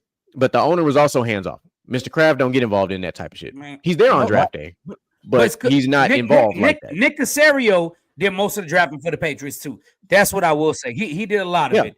And on the back end. Correct. Right? But he was not the owner, but he did his part. He did what he was supposed to do. Right. But that's why what me and Mel are saying with the Giants is like when you're the coach in general, like even if your players aren't is Kyle Shanahan making it work in San Francisco? Yes, but here we go again. Y'all keep saying that, but here we go again. Who's ultimately making the decisions? But it don't matter. Yes, it does matter. No, it doesn't. Tim Tebow is the perfect example why it matters. They won a playoff game. They beat the Steelers. They did win a playoff game and beat the Steelers. And then the next year, they told him, "You got to go." Okay, because you brought in Peyton Manning. I'm not gonna be mad at bringing in Peyton Manning and winning the Super Bowl. See how he played. Like you. We're not acting like some people didn't play. You muted yourself. DJ, you muted. He took one too many shots. Unmute. Peyton Manning here in Denver, they didn't win. Let's get that out the way. What y'all saying? What Peyton Manning did, they didn't win. But he was better than fucking Tim Tebow. He was better than Tim Tebow. I'm not saying that. What I'm saying is the coach wanted Tim Tebow before the coach got fired, but the GM didn't. I'm sorry, the GM did, but the coach didn't want Tim Tebow. But no, Josh McDaniels wanted Tebow. Because he's a dumbass. I mean, I don't know if he's a dumbass for wanting T. he's a better coordinator than a coach. That's what he is. He's a That's coordinator 100% true. He's a coordinator that should never have been a head coach. So when I was saying, but who eventually calls the shots on who people are drafting? It's not the coach. It's a team effort. It's an actual team effort. They work together. I understand it's a team effort. Okay, understand it's a team effort. Understandable. But there have been a whole bunch of stories where the coach wanted somebody and the GM and owner said, no, we're drafting this person and not that person. And specifically with Jerry Jones, but Jerry Jones does have an eye for talent. I will give him that. And Jerry Jones is also the GM. Yeah, he's also the GM. He's the GM and the owner. But I will say Jerry Jones has bypassed a lot of picks with the coach one and was like, nope, we're taking this person because that's who I think is the best draft pick at the time. But those same organizations you're talking about that don't do that, that's probably why they don't win. Right. And that's what I'm saying. And that's the point I'm alluding to. You can't always blame it on the coach. If the coach is at a bad organization where the organization's like, no, we're taking this person because we're leaving this person. And the coach is like, no, draft this guy because I think this is my kind of guy. A lot of organizations pick up coaches just because they're a name and they're hot. Most organizations do this. They hire the GM, and the GM hires the head coach because those two people have to work together. It's very hard when a head coach comes into an organization that already has a GM. Yes. So that's why normally when the head coach gets fired, the GM gets fired. And it's also hard. And it's also hard for a coach when a GM is making picks on draft day that the coach doesn't want. But at the same time, we are talking about the National Football League. We're talking about professional football players. At some point, that. No, there's still we get guys that are undrafted that become some of the best players in the NFL because they work hard. So even if you draft guys that aren't the coach's guy per se, you as a coach, depending on your style, can still get those same players to buy in if and only if the program is successful. You're not going to do that into a losing situation. But what about vice versa? But what about vice versa? If the GM is like, I don't like this player, the coach likes him, so I'm gonna draft him, and we're gonna pick him, and it works out, but the GM didn't want that person. It doesn't. It happens. Happens all the time. The Niners did it with Trey Lance, and they rectified the mistake. But that's my point, though. But that's my point, though. A lot of the times, the GM is the one to pull the trigger on who the person is drafting. And that's my biggest point. Granted, you would want your coach and GM to work together and agree on the same person, but that doesn't always happen. And that's just the nature of the business. So if the GM... even with that, you've been talking for 15 minutes. Even with all of that... Even with all of that, you gotta coach. You gotta coach the guys. If the GM ain't giving me quality players to play with, how much goes against it? It doesn't matter. It does matter. It does matter. It does matter. How long has Cleveland been bad? I don't give a fuck. How long has coach? How long has Cleveland been bad with the GM and the ownership drafting players? How long have they been bad now? They really only been bad at drafting quarterbacks. They ain't really the players. They really been bad at drafting quarterbacks. Right. But how long have they been bad now? How long have they been bad? Jacksonville had one good year in the past 10 years. How long have they been bad? Since 2016 when they beat the Pittsburgh Steelers in the playoffs. Right. And then before that, how long were they bad before that? Now name the good coach. Now name the good coach that either one of those teams has had. Byron Leftwich. Get off my live. Byron Leftwich. This nigga act like he was on FaceTime. Like, get off my live. Byron Leftwich. Yes. Look, what I want to clear. So what I was saying about injuries is not this team, because I see Janelle and that but we got everybody out and we still playing 100%. Some teams, like DJ was saying, are stacked enough that the next guy stepping up is good enough to fill that role and the team can still succeed. But what I'm asking is, how much does your team getting injured play into your success as a coach when we're looking to fire you? Like if you're the owner and I'm looking to fire you, am I looking at, hey, you had a good season, you came back the next season, Saquon's hurt. Or Saquon's hurt. You come back, you have a decent season with Daniel Jones, you pay him, you come back, Saquon's gone. Now you got a new quarterback, Daniel Dimes. So all these changes are happening, all these injuries around. Now Napier is out. Even before Napier got there, Sterling Shepard was injured. Walker dealt with injuries. So all of these injuries that stacked up on any team, I'm not just talking about the Giants, or any team that's looking to fire a coach, how much do you think goes into that? Like the injuries, how much do they play into like, all right, should I give this guy another chance, see if we can keep it healthy off the roster or move on? Because whether you bring another coach in or not, if the team can't stay healthy or you don't have the pieces fixing, like Eric Flowers, right? The Giants drafted Eric Flowers thinking he was going to be some big success. Where's Eric Flowers now? Somewhere on another team. The injuries thing is this. I guess it's a layered answer. If it's just 1 year, of course, you can't really blame the coach for that. That's true. If you have injuries consistently over time, then that's a coaching thing as well. Because now I'm asking you, who's part of your training staff?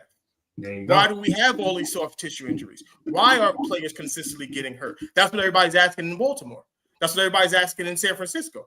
Why does everybody keep getting hurt? Same in New York. Are they training right?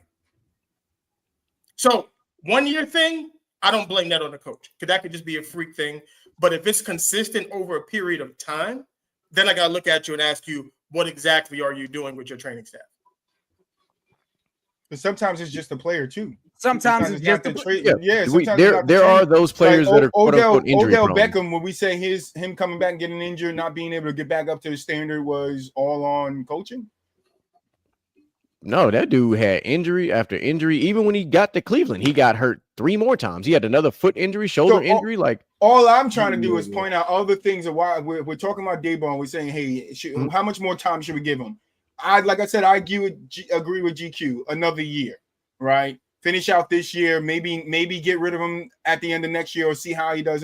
But it's like he's still trying to put pieces together, and it's like, all right, let's get him out of here. And then somebody else has to come in and look at the schematic he made and be like, all right, how the fuck I make this work? And I think that kind of hurts the team in itself too, because the Giants has had 4 coaches in the last 10 years. Yeah, and the thing with the Giants too, I don't know if you guys saw this, but like there's been some delays with Neighbors' surgery too. Like he may not even be fully ready for the start of next season. So there's that. Well, because he has specific swelling right now, and before you can get any type of knee surgery, you have to wait for that swelling to go down. So he hasn't even gone under the knife yet. Yeah, which is wild because he got hurt like weeks and weeks and weeks and weeks. But that tells you how bad it was. If the swelling is still that bad to a point where they can't drain it, like there's nothing you can do, it's pretty significant. Right.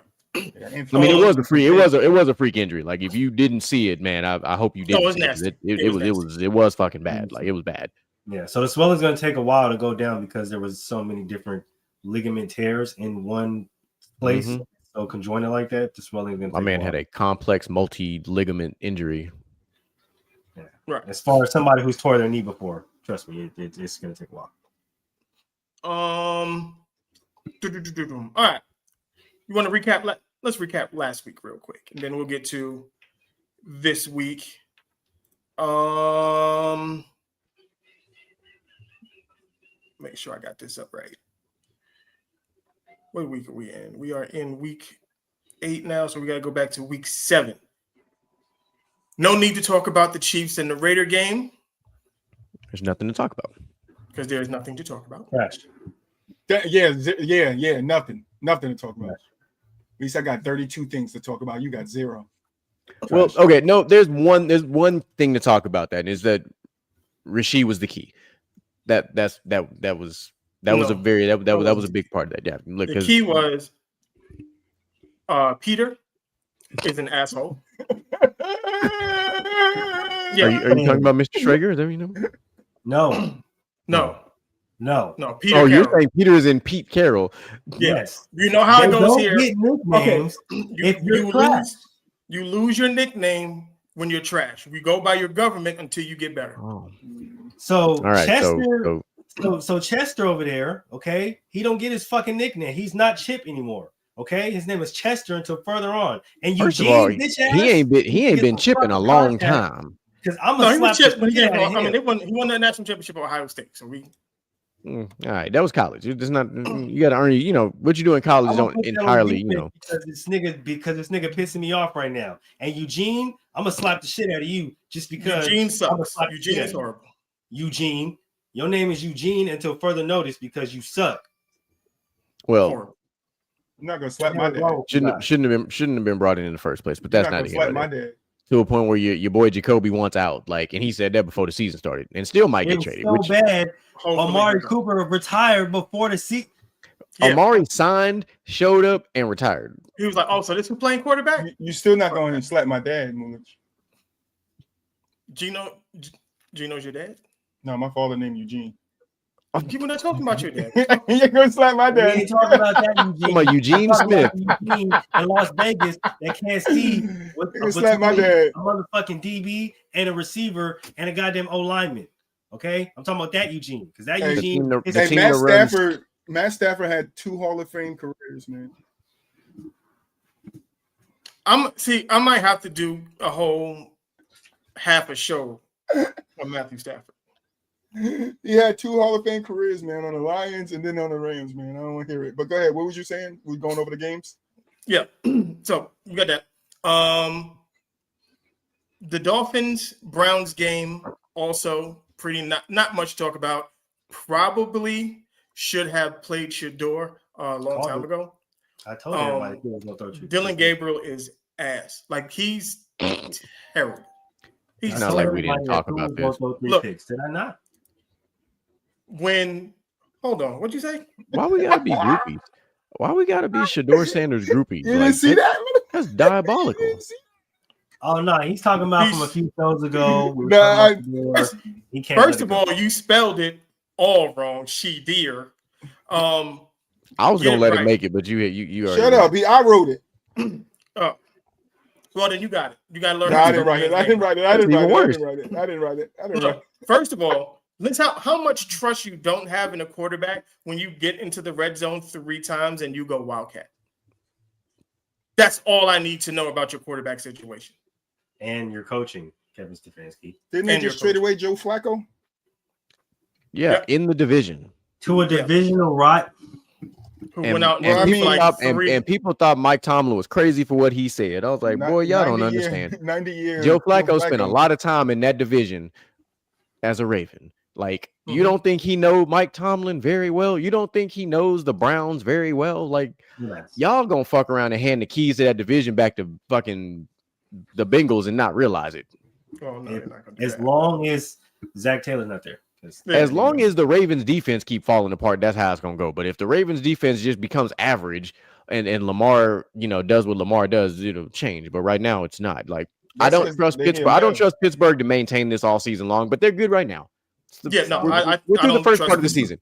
They're fine right now. Somebody from that division, I guess, got to be successful. Yeah, somebody got to win the division. Somebody got to get that shit. We had Washington visit the Cowboys in Dallas. 44-22. Jaden Daniels goes down with a RG3 reminiscent knee injury. I thought his mom came out and said, y'all need to stop putting that kind of juju in his life. I thought it was his hamstring again. No one else got that, but I got it. Yeah. But, and he's also out. He's also out Monday night, and they play the Chiefs. So that's an unfortunate situation because Marcus Mariota against a Steve Spagnuolo defense just don't sound like a good Monday night game to me. But I will get to that game when we get to the picks. Y'all know how I go. Mm-hmm. Well, Rams Jaguars was a blowout, so I guess we ain't talking about that one. That was embarrassing. Not gonna get to that. The Falcons 49ers. I thought that game would be more competitive. Was not. Christian McCaffrey ran for 200 yards. Stop playing. Pretty much, they went into the game plan and they did exactly what Trent Williams said. Just give the ball to 23. That's it. Ain't got nobody else to get about to. Yeah, and it helps. You had Kittle come back, you had Kyle Juszczyk come back, which are two key parts of their run game. And look what happened. The running game got even better, which sounds crazy, but it's what happened. Yep. We said that. Patriots, Titans. Great revenge game. I'm trying to tell y'all, and we said this before the season started, that Cam Ward is not ready to be an NFL starting quarterback. As the weeks go on, it begins to show more and more every day. And it's not a him thing solely. It's just he's a rookie on a very bad team, and he should not be on that field like that. It's just that's not beneficial to him whatsoever. I don't care what anyone says.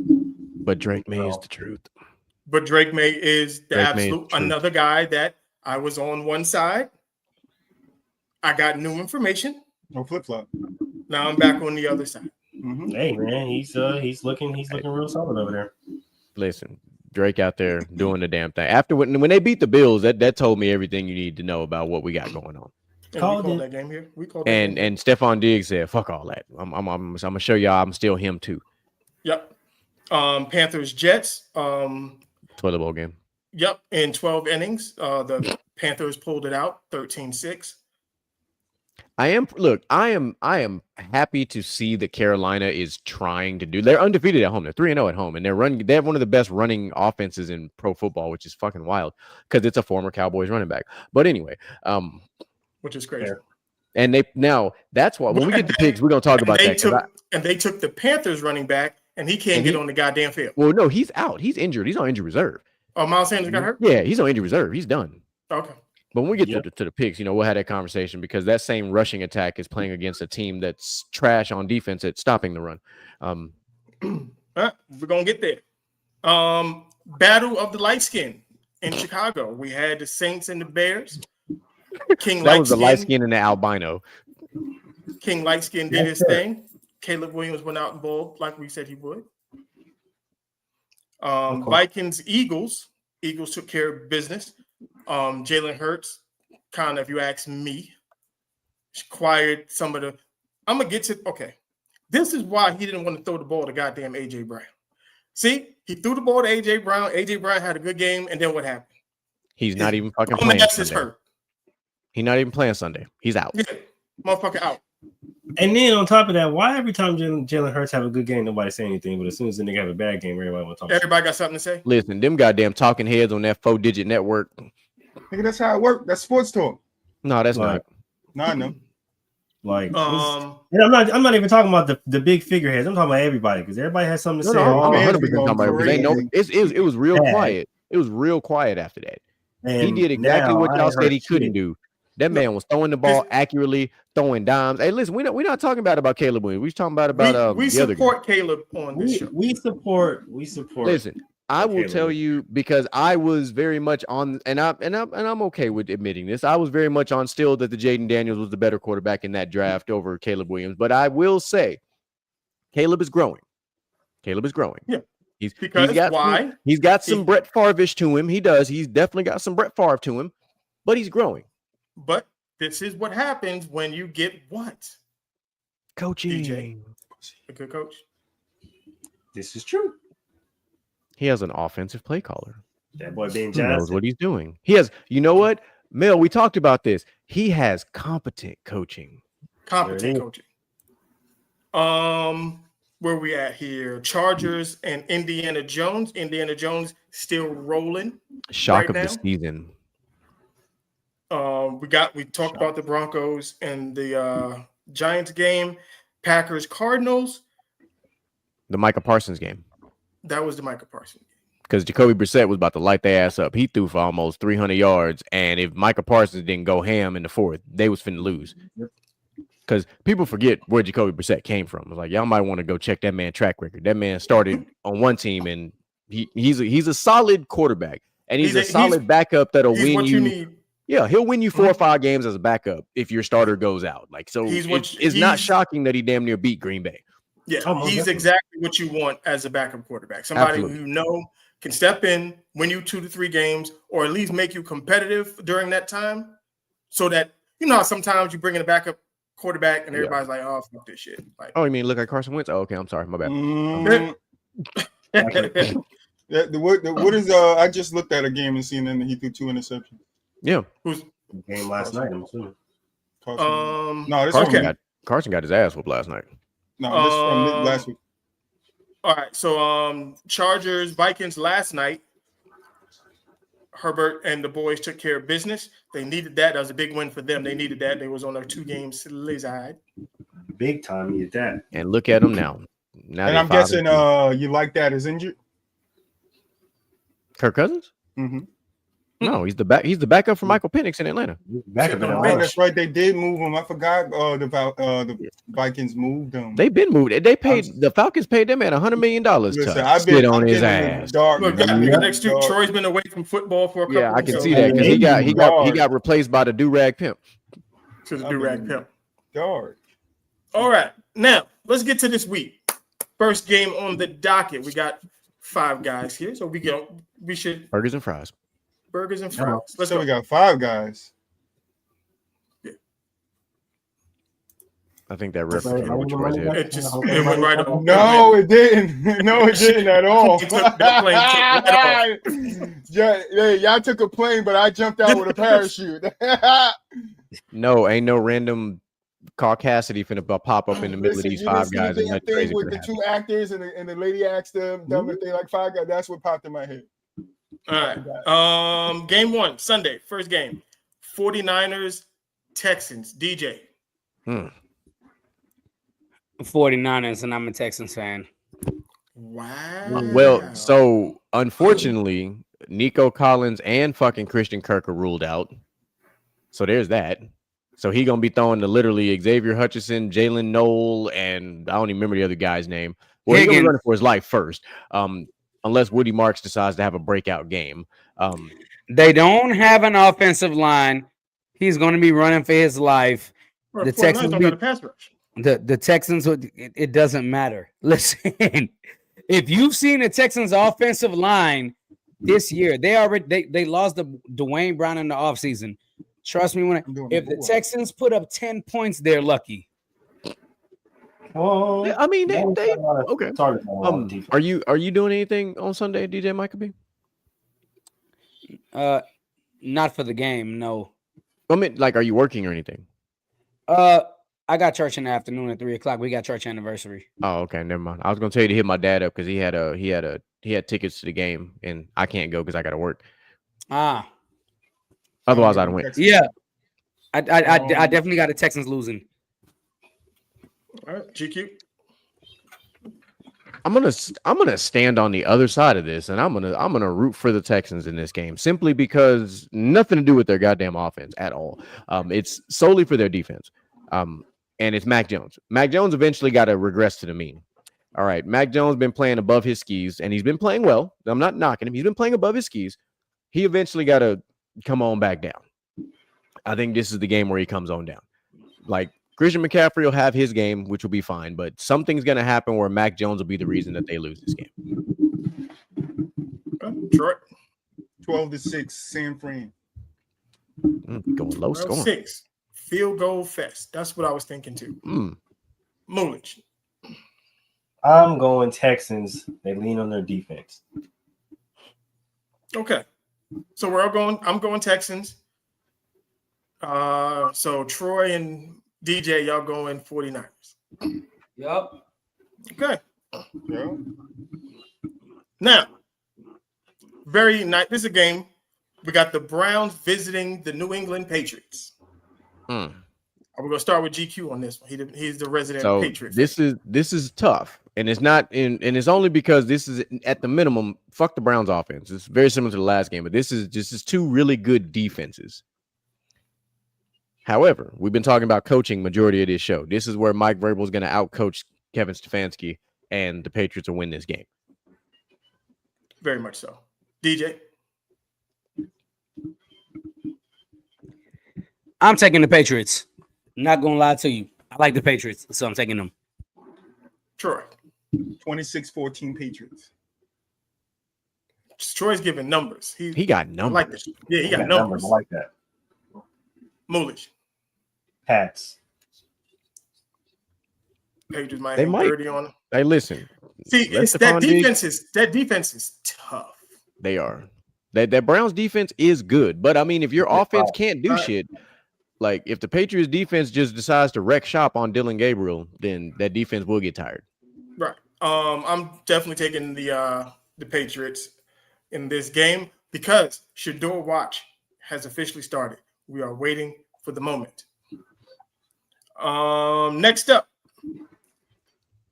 this might be a very ugly game. My dog said no. Jets, Bengals. Bengals. You know what? No, this is. I'm gonna tell you what this is.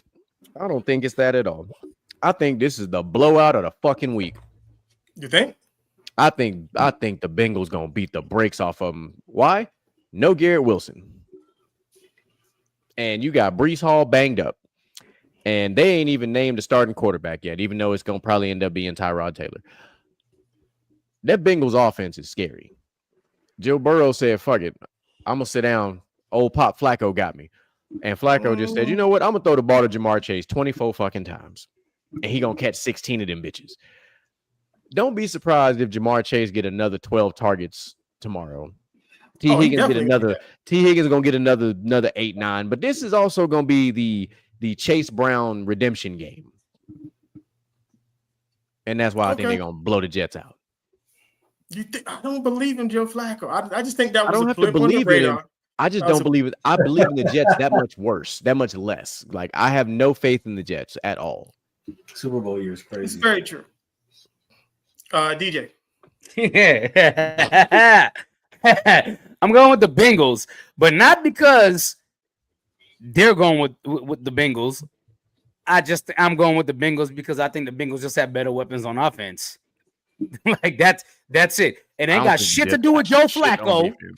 It don't got shit to do with Joe Flacco or none of that. It just got to do with the Jets. To me, just aren't good on offense, and they can't put up points. It doesn't matter who Sauce Gardner guards because the other receiver gonna go the fuck off. Like Mel, that's it.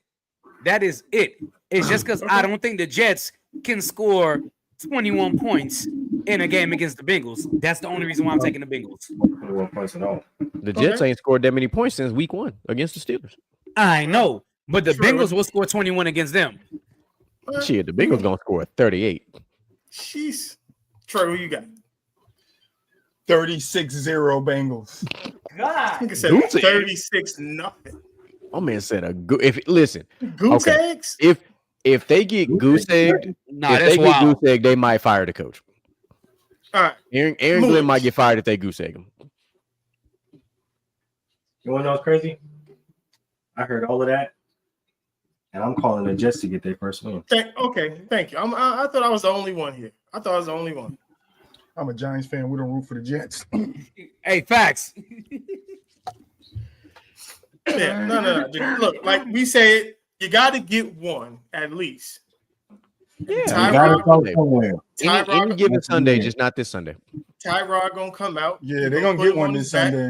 An old school ass whipping. The Lions with what's Dan Orlovsky said the same thing. You gotta get one and went 0-16. Ain't got you none. know? Look, the Jets about to be out there looking like Mufasa after the stampede, nigga. That's how they about to say. I'm not comparing Dan Orlovsky to Tyrod Taylor. I'm saying you gotta get one. No, you don't. We've seen teams go. We've seen a team go with not winning a single game. I'm not comparing Tyrod Taylor, Dan Orlovsky. I'm just saying that's a valid question. Like, would the Jets, could they potentially go over? Like, could they go over this year? No. Oh, that would suck. No. Like on the random off chance that they lose to the Bengals tomorrow. On their schedule, it's their schedule after this week. All right, they got the Bengals this week. Next week they got the Browns. Loss. Okay. Patriots. Loss. Ravens. Loss. Falcons. Loss. Dolphins. Loss. Win. Jaguars. Loss. Saints. Lost by 2. Win. Patriots. Lost by 1. And the Bills. The Bills they beat by 25. So they have a chance from everything you just said. They got a chance to beat the Browns, the Dolphins. Maybe they could also upset.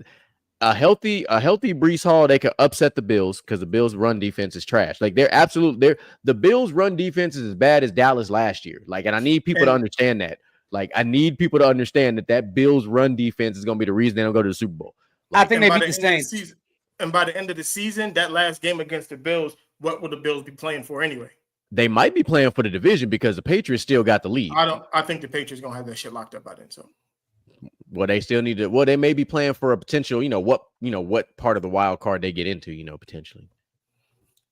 Hopefully, they don't make the playoffs at all. But that's just me. You're right.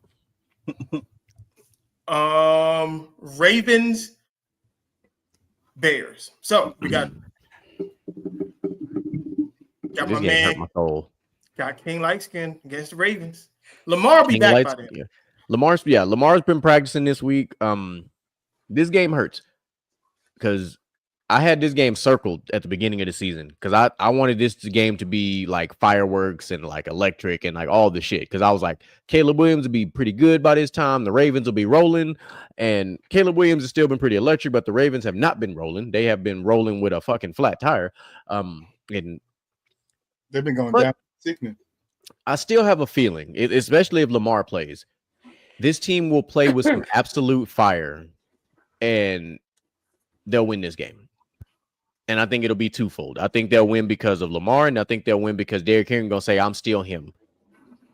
I think I said it, once Lamar comes back, that starts the train rolling. Because they got this second half of the season for them. Yeah. They got to go nuts. If they win tomorrow, their next 4 after that are 100% winnable. They absolutely can be 5-5. They can be 5-5 after this run. No, sorry, 6-5 after this run because their games after the Bears schedule is actually pretty favorable for them. Yeah, true. I just think once that defense, like GQ said, can just play average. Yeah. And so you're getting Roquan Smith's coming back. Well, he's already back. Sorry. And you're getting, Van Noy's coming back. So like everybody's kind of coming back at the same time, which is good. Yeah. But I will say this, use fucking Keaton Mitchell, please. Use him. I like Justice Hill, but use Keaton Mitchell. He's a home run hitter. He's back from injury. Please use him. Please. Yeah. And somebody teach Marlon Humphrey how to cover people again. Jeez. Stop eyeballing him. That's the only fucking problem. DJ. Ravens, especially if Lamar is playing. Even if Lamar wasn't playing, I'd take the Ravens in this game. If Lamar wasn't playing, I don't trust Cooper Rush. I know y'all don't. Listen. I know y'all don't trust Cooper Rush and things like that, but I think the Ravens are getting enough back on defense this week to at least make a run without Lamar. So that Bears defense is better than I know the Bears defense is. I don't know how much I believe in Caleb Williams yet. That's fair enough. That's just what it is for me. I don't know. I believe in. Listen, I'll tell you, I believe in Caleb Williams more than I believe in the Ravens secondary. And I believe in Derrick Henry more than I believe in Caleb Williams. I'm just saying. But they got to give the ball to Derrick Henry. He's gonna get the ball this week. He's definitely getting the ball this week. We really thought that last week. I thought Derrick Henry was acting fool last week. I wasn't on the show last week, so I don't really know what y'all talked about last week. He didn't get the ball last week. Well, Derrick Henry getting the ball this week, especially with Lamar there. He's definitely getting the ball.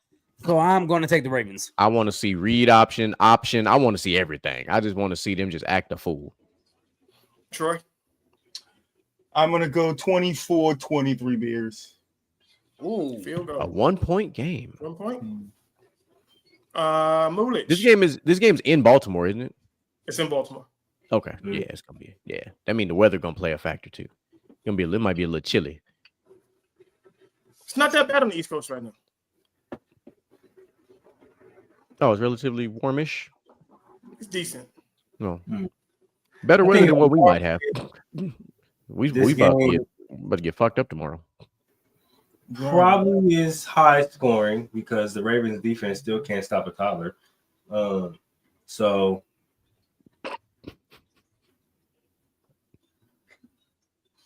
give me the Bears.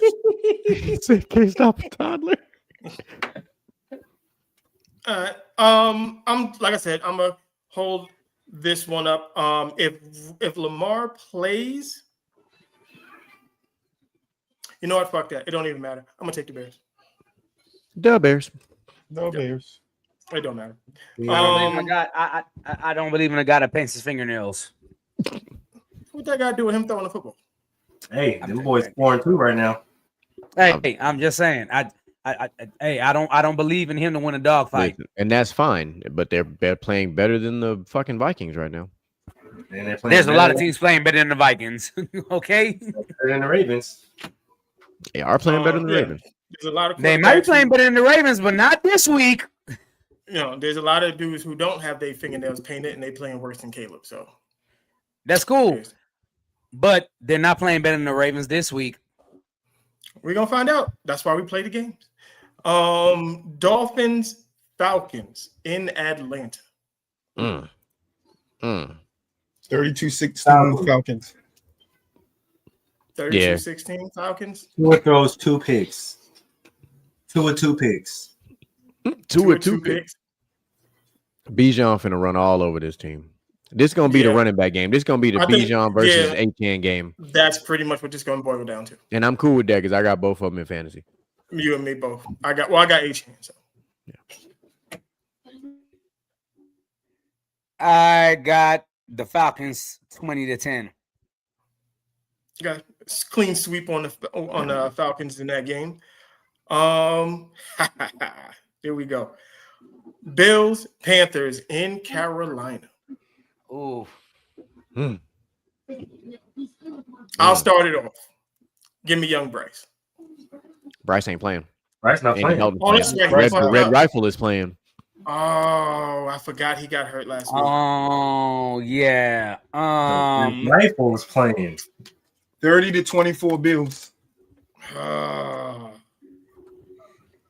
Do I believe in the Red Rifle?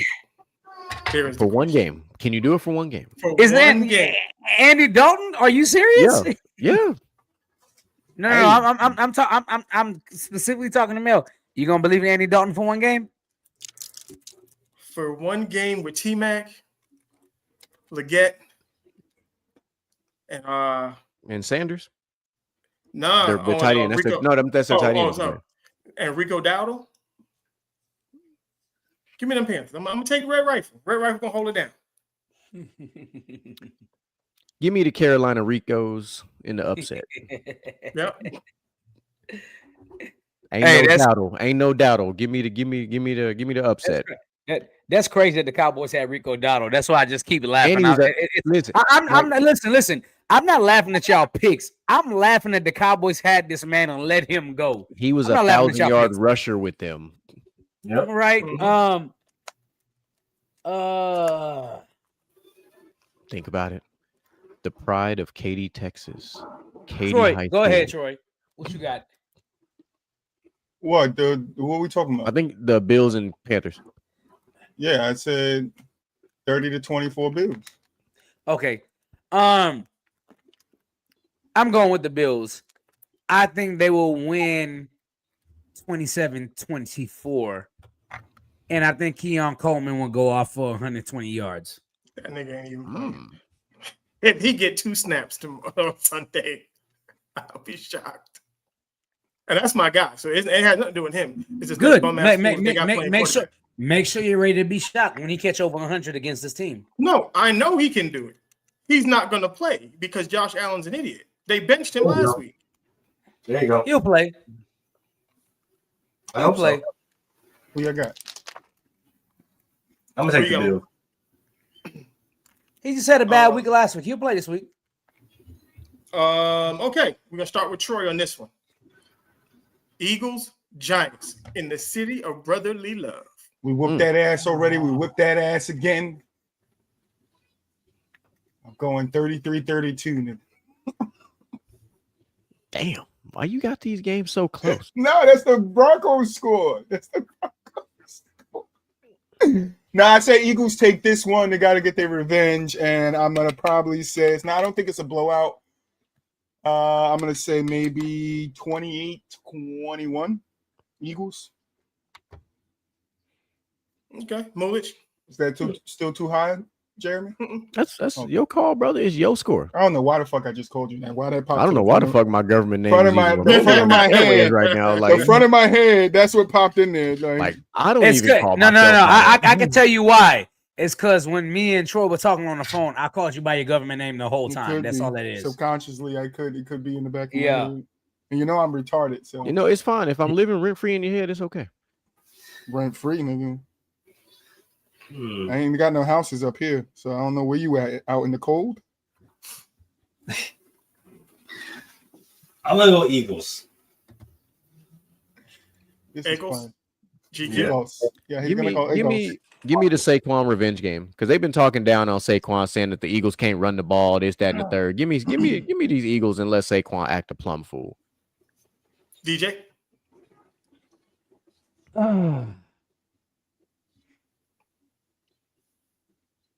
I am going to go with the Eagles. Not only am I going with the Eagles, I am so far going with the Eagles.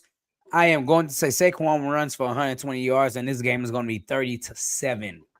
Yeah, that's funny because I was gonna Eagles say Damn, blow no faith out in the Giants. I was Jackson gonna Dart. say 33-17 Eagles.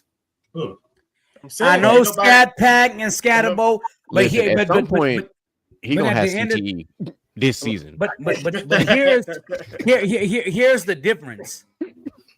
The difference is when Malik Neighbor's gone, I don't think the Giants can throw the football. And when the Giants be able to throw the football, they're going to stack the box against Scatterbo. And that's going to lead to disaster, which is why I say the Giants might score 6 or 7 points, but they're going to get blown out by the Eagles. Devontae Smith is going to go ape shit. I hope, because I have him in fantasy. AJ Brown, I hope goes ape shit. He's not because playing. I have him in fantasy. No, He's not Saquon's playing out. either. AJ Brown's out. AJ Brown's out. Well, He got ruled out today.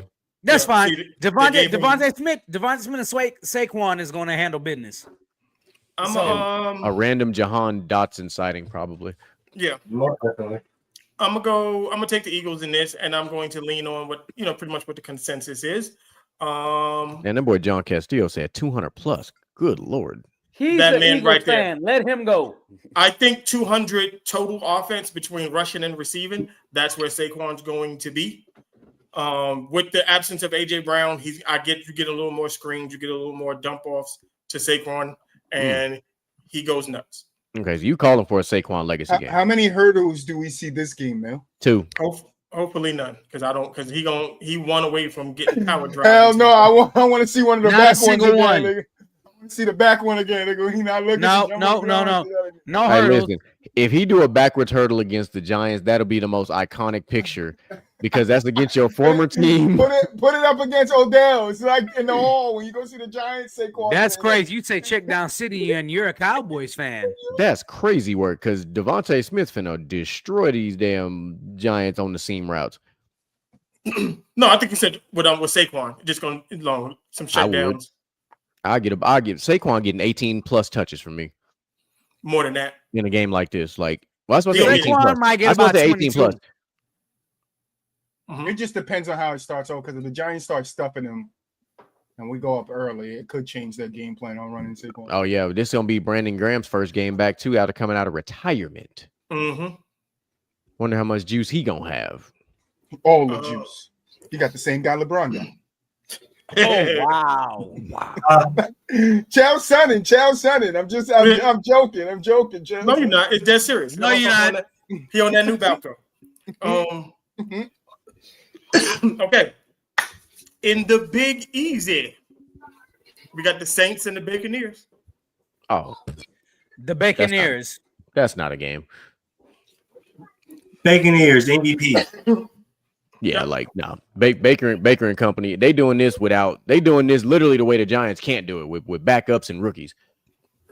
Yeah, I'm definitely taking. Let's see what Troy, who you got? No, I'm definitely taking. Let's see what Troy got. That's not how you do that. Yes, it is. I'm gonna go 24-21 Saints. Oh hell no! Ain't no fucking way. You smoking that scat pack? Boy, whatever you own. You're gonna be real mad No, I'm not. Listen, That's my you upset. I go- ain't got no money on it. you- I ain't got no money on it. Hey, you Won't be gonna no be fool. real mad, Won't be no real fool. mad when Tampa Bay go 30-11 against these goddamn Listen, Saints. they could. I'm just taking it as my Smoking upset game. I mean, but listen, the I Saints. pick what I pick. The problem is the Saints ain't got no hope at backup quarterback because Tyler Show ain't it. So is it? That is. Whew, They'll that's find bad. it out. They'll He find is it so out. not it. I'm taking the Saints, man. At all. Okay. Come on, man. Get that yarn Next out. up. Tell us who you got. We got. I'm taking the you got? Buccaneers. I already know that. Oh, okay. All right. Titans visiting Indiana Jones and the Colts. Ass whooping. Indiana Jones. Beat down on the weekend, dog. I know you didn't ask me, but beat down on the weekend. Yeah. 35 to 3. You said So 35 to we- 3? I see Titans your might not 35 to 3. score. Give me I see let's your be real. 35 3. And then no Calvin Ridley on Sunday. So he's out. So who the fuck is Cam throwing the ball to? Himself, I guess. No, I like the rookie number 5. I can't pronounce his name, but Yeah, I'm not even going. Oh, the guy that's named something like a DK or some shit. something like that. Yeah. I know you're talking about. He scored the long touchdown last week. 28-17 Colts. It's way closer than what I would have thought. Give me 35 to 3. Like move. James. It could be up. Jonathan Taylor gonna press that Russian lead out. Danny might throw one interception. I need Michael Pittman to go ahead and have a game this week. 27-0. I need him to have the fucking game this week. That's the second goose egg that done been talked about today. 27-0. I just don't believe in the Colts, bro. They suck. You don't believe in the Colts? I think you meant Titans. Yeah, you mean I'm sorry, I meant Titans. My bad. You meant the Titans. Calm down, Mel. Calm down, Mel. I just wanted to make sure. My bad. Throw my nigga back. My bad. Okay, my bad. God damn. Because listen, all I'm saying, listen, we're getting queued up because this after this, the Colts got they got a test coming up next week. They got Pittsburgh. That's cool. They ain't got no test this week. They gonna run through these niggas this week. All right. Cowboys Broncos. I've been going back. Y'all about to be mad with me all but I don't. fucking week. Yeah, y'all about to be mad with me. I don't give a damn. 17-14. Give me the Cowboys. Yo, fuck you. I got 17-14 Broncos. Fuck you. You're going to just say my score like that. Okay. 17-14 Broncos. Uno reverse card for you. I like a motherfucker. Ain't no Ain't no motherfucking on reverse card. No. He skipped it. Cowboys. I'm gonna hate that I'm gonna do this. Give me them Broncos. Give me those Broncos. I'm actually with Mel. Give me the Broncos 24-21 just because the Cowboys literally score half the points they score at home on the road. I fucking said That's a good point. So if the Cowboys scored 24 points, Jackson Dart will give you at least 7. And them boys 70. Nah, dog. No. Nah, they ain't winning with a 70-yard field goal. I don't know, man. Aubrey might be the one. He can pick that bitch. He might be the one. They're gonna be stopped at. This is what I know. They're gonna be stopped at their opponent's 1 yard line. Go for the field goal. Hey, Go for it. This is what I know. Okay. Dak might not be the best quarterback ever, but that nigga sure know how to put us some point in fantasy. And the points in fantasy is going to equate to a win this week. Ooh, I called it and it happened. Okay.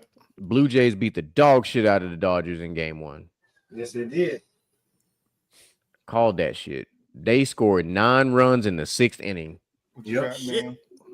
You got the for those of y'all that don't know, RP my nigga Juan, bro. For real. Yeah, this whole That World one. Series is for my dog Juan, bro. To my man, I'm rocking on my bracelet. He is the biggest Blue Jays fan I know, and I know that's the reason why the Blue Jays are being so successful because his spirit has embodied this team, and I hope they beat the brakes off the Dodgers just because I like watching big Me city too. ass organizations go down. So I don't like how shout out to Juan, man. Now, I also don't like the fact that that it will be like Canada winning it, but it's okay. For this year, I'll make an exception because it's hard for me to root for the Blue Jays being a Red Sox fan. Okay, it's very hard, but I root for them before I root for the Dodgers. That's just how I am. You're such a cool dude until you said that. You right, should root for the Astros first. I ain't got no input on this. Back to football. All right. Oh, you don't want to talk about the Yankees? I don't watch baseball. Oh, okay. I'm the Yankee. What? I'm the resident Yankee fan. I don't Oh, watch okay. no goddamn thing. Steelers, Packers Ooh, in that's a tough Pittsburgh. one. Go Pack, go. 29-30 Steelers. Give me the Packers. Same way that they beat the Cardinals. Michael Parsons spoils Aaron Rodgers becoming the 5th quarterback to beat all 32 teams. Because that's also online that nobody's talked about. Aaron Rodgers has a chance to be the 5th quarterback to beat all 32 teams.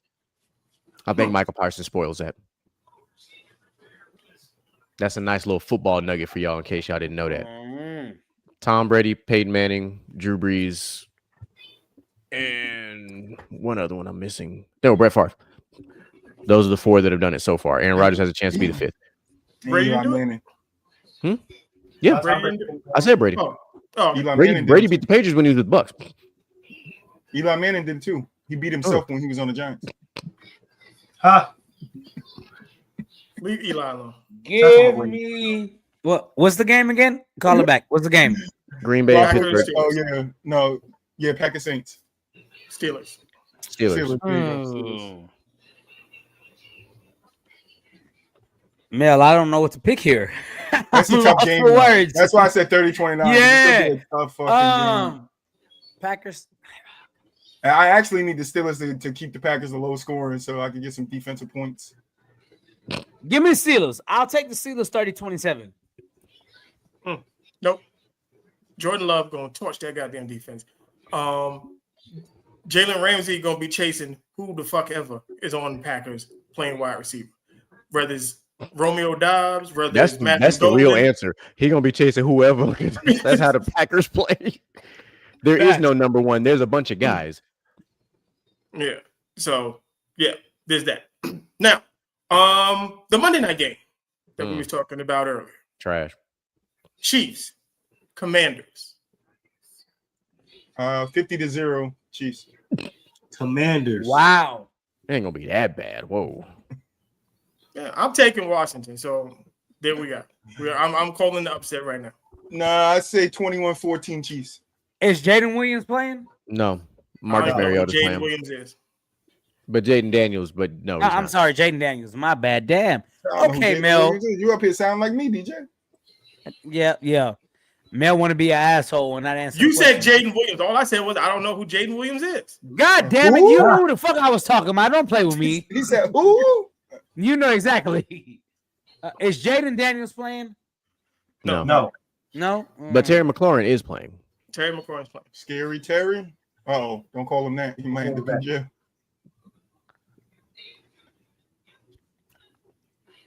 Story's retarded.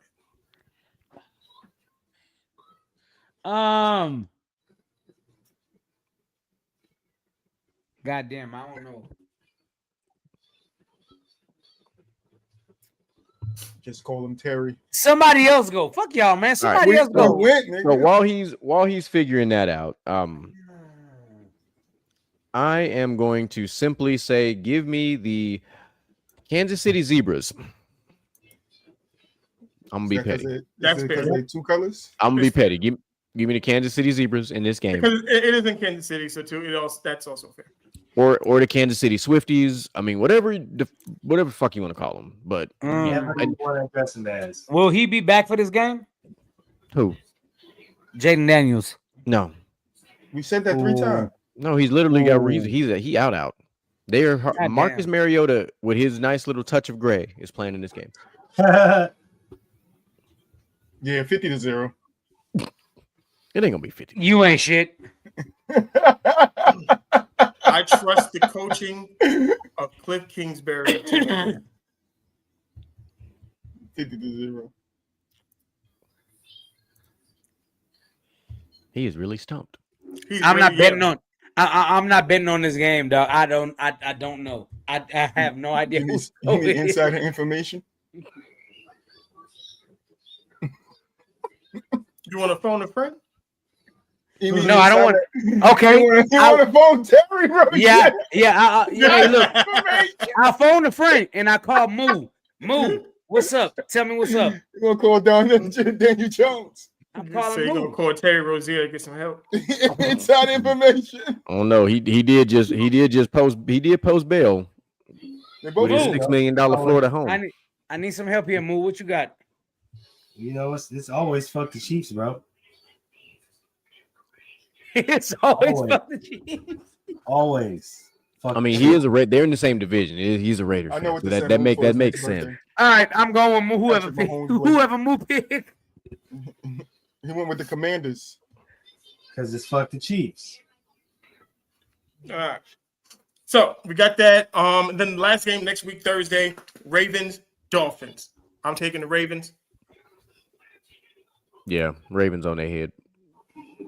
This might be Ravens, the only game Dolphins. Tua don't throw a pick. I don't know about Ravens. that. Unless he's Yeah, I not don't playing. know That's the about only that. way he's not gonna throw. Yeah, unless he's not playing. Well, like I said, the Ravens defense, they couldn't stop a toddler if they wanted to. So, I mean, But then Tua's not a Tua top. shouldn't be a problem. I'm not even gonna say what Tua is because I'm not. I mean, I trying to get get it. They kicked can't off. catch the ball. I get it. Move. I get it. They can't catch the ball. Them niggas can't them niggas can't get turnovers because they suck.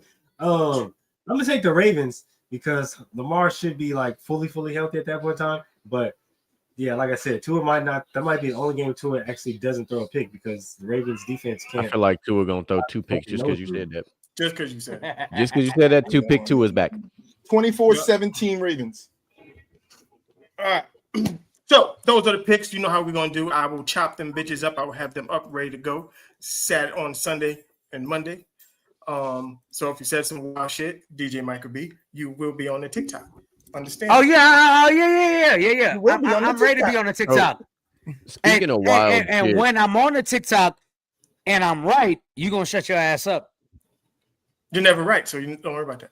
so speaking I'm of wild never shit, right. did y'all see what happened in this North Texas and Charlotte game? No, what happened? The fucking quarterback from North Texas, Mestamaker, threw for a school record 608 yards Yeah, I was watching that and game 4 right. touchdowns. I This did just see happened on something an like that pop up. ESPN college game, Something and they Mel won. could never do. They But won yes, you're right. 54-20. They about to Yep. drug test his ass. This man threw for 608 fucking yards. Something. This They comes drug a testing week him right after now. a young man at a D3 college. Yeah. ran for 500 yards. And I seen when you posted that. I seen the But 500-yard one too. 608 yards in a football game? That means they were For a starting on quarterback? the one on the other side. Well, every the down. game, the Texas What- Tech Oklahoma game was stupid. Baker threw for what 620, and Here we go. Here we And- go. Gotta bring and up Mahomes set the record. He threw for like 700 and some change. Noodle on Baker. Gotta bring him in the conversation. If we're talking about, Gotta find some way. it was relevant conversation, wasn't it? No, No, not really. It was very relevant. No. No. So him and Mahomes throwing for a combined 1,300 yards in a game. No, we wasn't talking about that. You gotta stay on topic. That wasn't that. No, you wasn't. Yes, it was. You're doing the boo up right now. That's why you got them McDonald's headphones on. Not the straight. These ain't McDonald's. These the best gaming headphones you can have, nigga. Did you get my order right? No, Fries better be in the I bag. got it wrong on purpose. I want you to come out inside and complain to my manager. I While want I laugh at you from the back. 2 extra I'll ketchup. be and flipping sweet the and sour fries, sauce. laughing at you while you telling my manager. Why about your Mel out order here wrong. looking like he the Karen saying I didn't want lettuce with my burger? I'm allergic to pickle. Make sure you get my order right. I'm allergic got to your order. lettuce.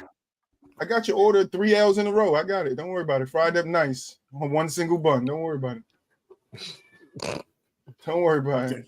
No condiments, nigga. No dry. There's nothing on it. No cheese, no nothing. That's that Jersey City shit. That's what that is. Nah, Jersey City, we put beef patties on sandwiches. I don't know what you're talking about. Hey, facts. Fuck you talking about. That's that Jersey City shit. Let me get the beef patty with the works. You don't know on nothing Wonder about Bread. that. On Yo, Wonder Bread. no, not on Wonder Bread. It's Hey, on a roll. The- don't know what you're the- talking hey, about, man. listen. That's that New York best- shit. You go your the- brother. The No, best we burger we meal. actually have cocoa bread. Nah, Cocoa bread. the best burger meal ever had was White Castle. It's not the best burger. It's not the best The burger. fuck? Mel I like already said that classic. earlier in the show. That's, He like that, Five that, Guys. that, that is the best burger Mel ever had. It's Nah, not the best. DJ Mel already said earlier in the show he like Five Guys. You like Five Guys. That's unfortunate too. That's why you're Hey, back. GQ, GQ, Nah. GQ. Is that unfortunate or no? GQ, you don't have behind the mic. Five Guys as your best burger is unfortunate or no? Or am I tripping? Fucking diabolical is what it is. Diabolical. Mel's favorite place. He like to sit in the back with his big ass brown bag of fries they give you. Yeah, that's what you got. That's why you put your Diddy glasses on. You like to sit back there with your Five Guy friends while y'all eat Five Guys. It's us together, guys. Come on. Mel be like, I'll drive. There's somebody in this motherfucker live, dog.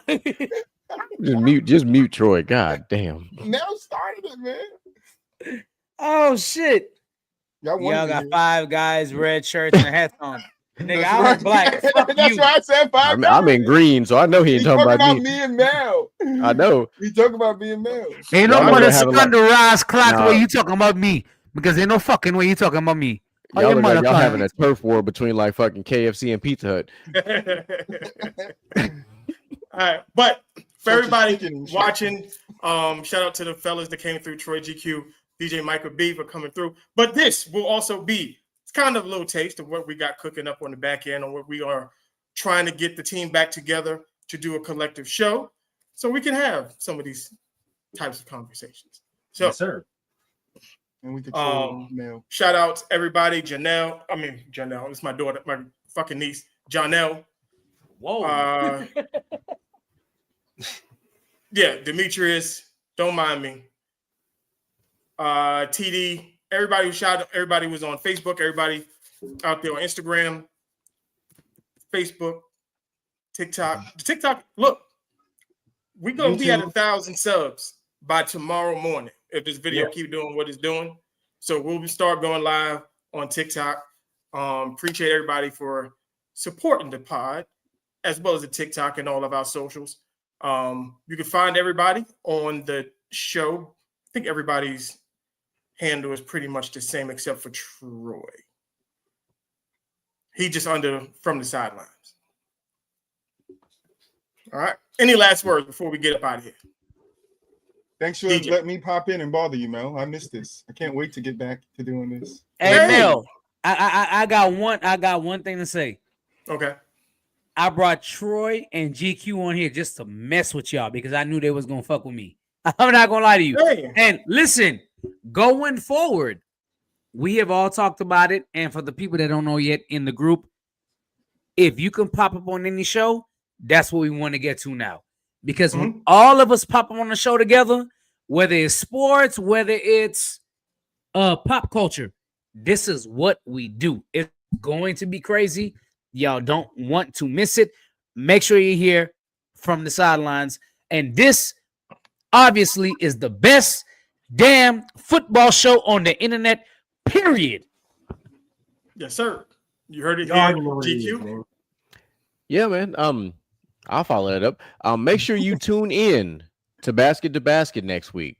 Because if you've been following the NBA, you know shit's getting real dramatic, real controversial. So you don't want to miss that.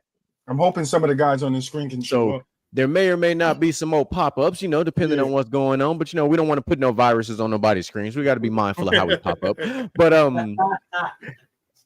yeah, we appreciate all the love and support, man. Y'all keep up with it, man. Tune into a very special gentleman's talk next week. The fellas will be in Halloween costumes, acting a plum fool. So you don't want to miss that. I don't know what the doc is going to be yet, but we will be in Halloween costumes. You're gonna see a bunch of grown-ass men dressed up in Halloween costumes on the screen. Should make for a good fucking time. That's all I got. Yeah, and Mooch. Man, you already know what it is, man. Another fire show. We had the fellas pop up a full goddamn panel of the STSL gentlemen. So we had to go up. Appreciate everybody for sliding through comments, the views, the likes, the loves. We appreciate y'all. Keep liking, subscribing, commenting. You already know we're not gonna stop. We can keep going up until we get that plaque in the back. So keep coming back so we keep going up. We're gonna see y'all next week. Yes, sir. Peace. So with all that being said, shout out to everybody who came through. Like I said before, it's done. Another 2.5 hour fucking show. Yeah. This is what happens when the boys come through. I appreciate it. Number love here. You know what to do. Yeah, come on, push your button. Push the goddamn button. Push the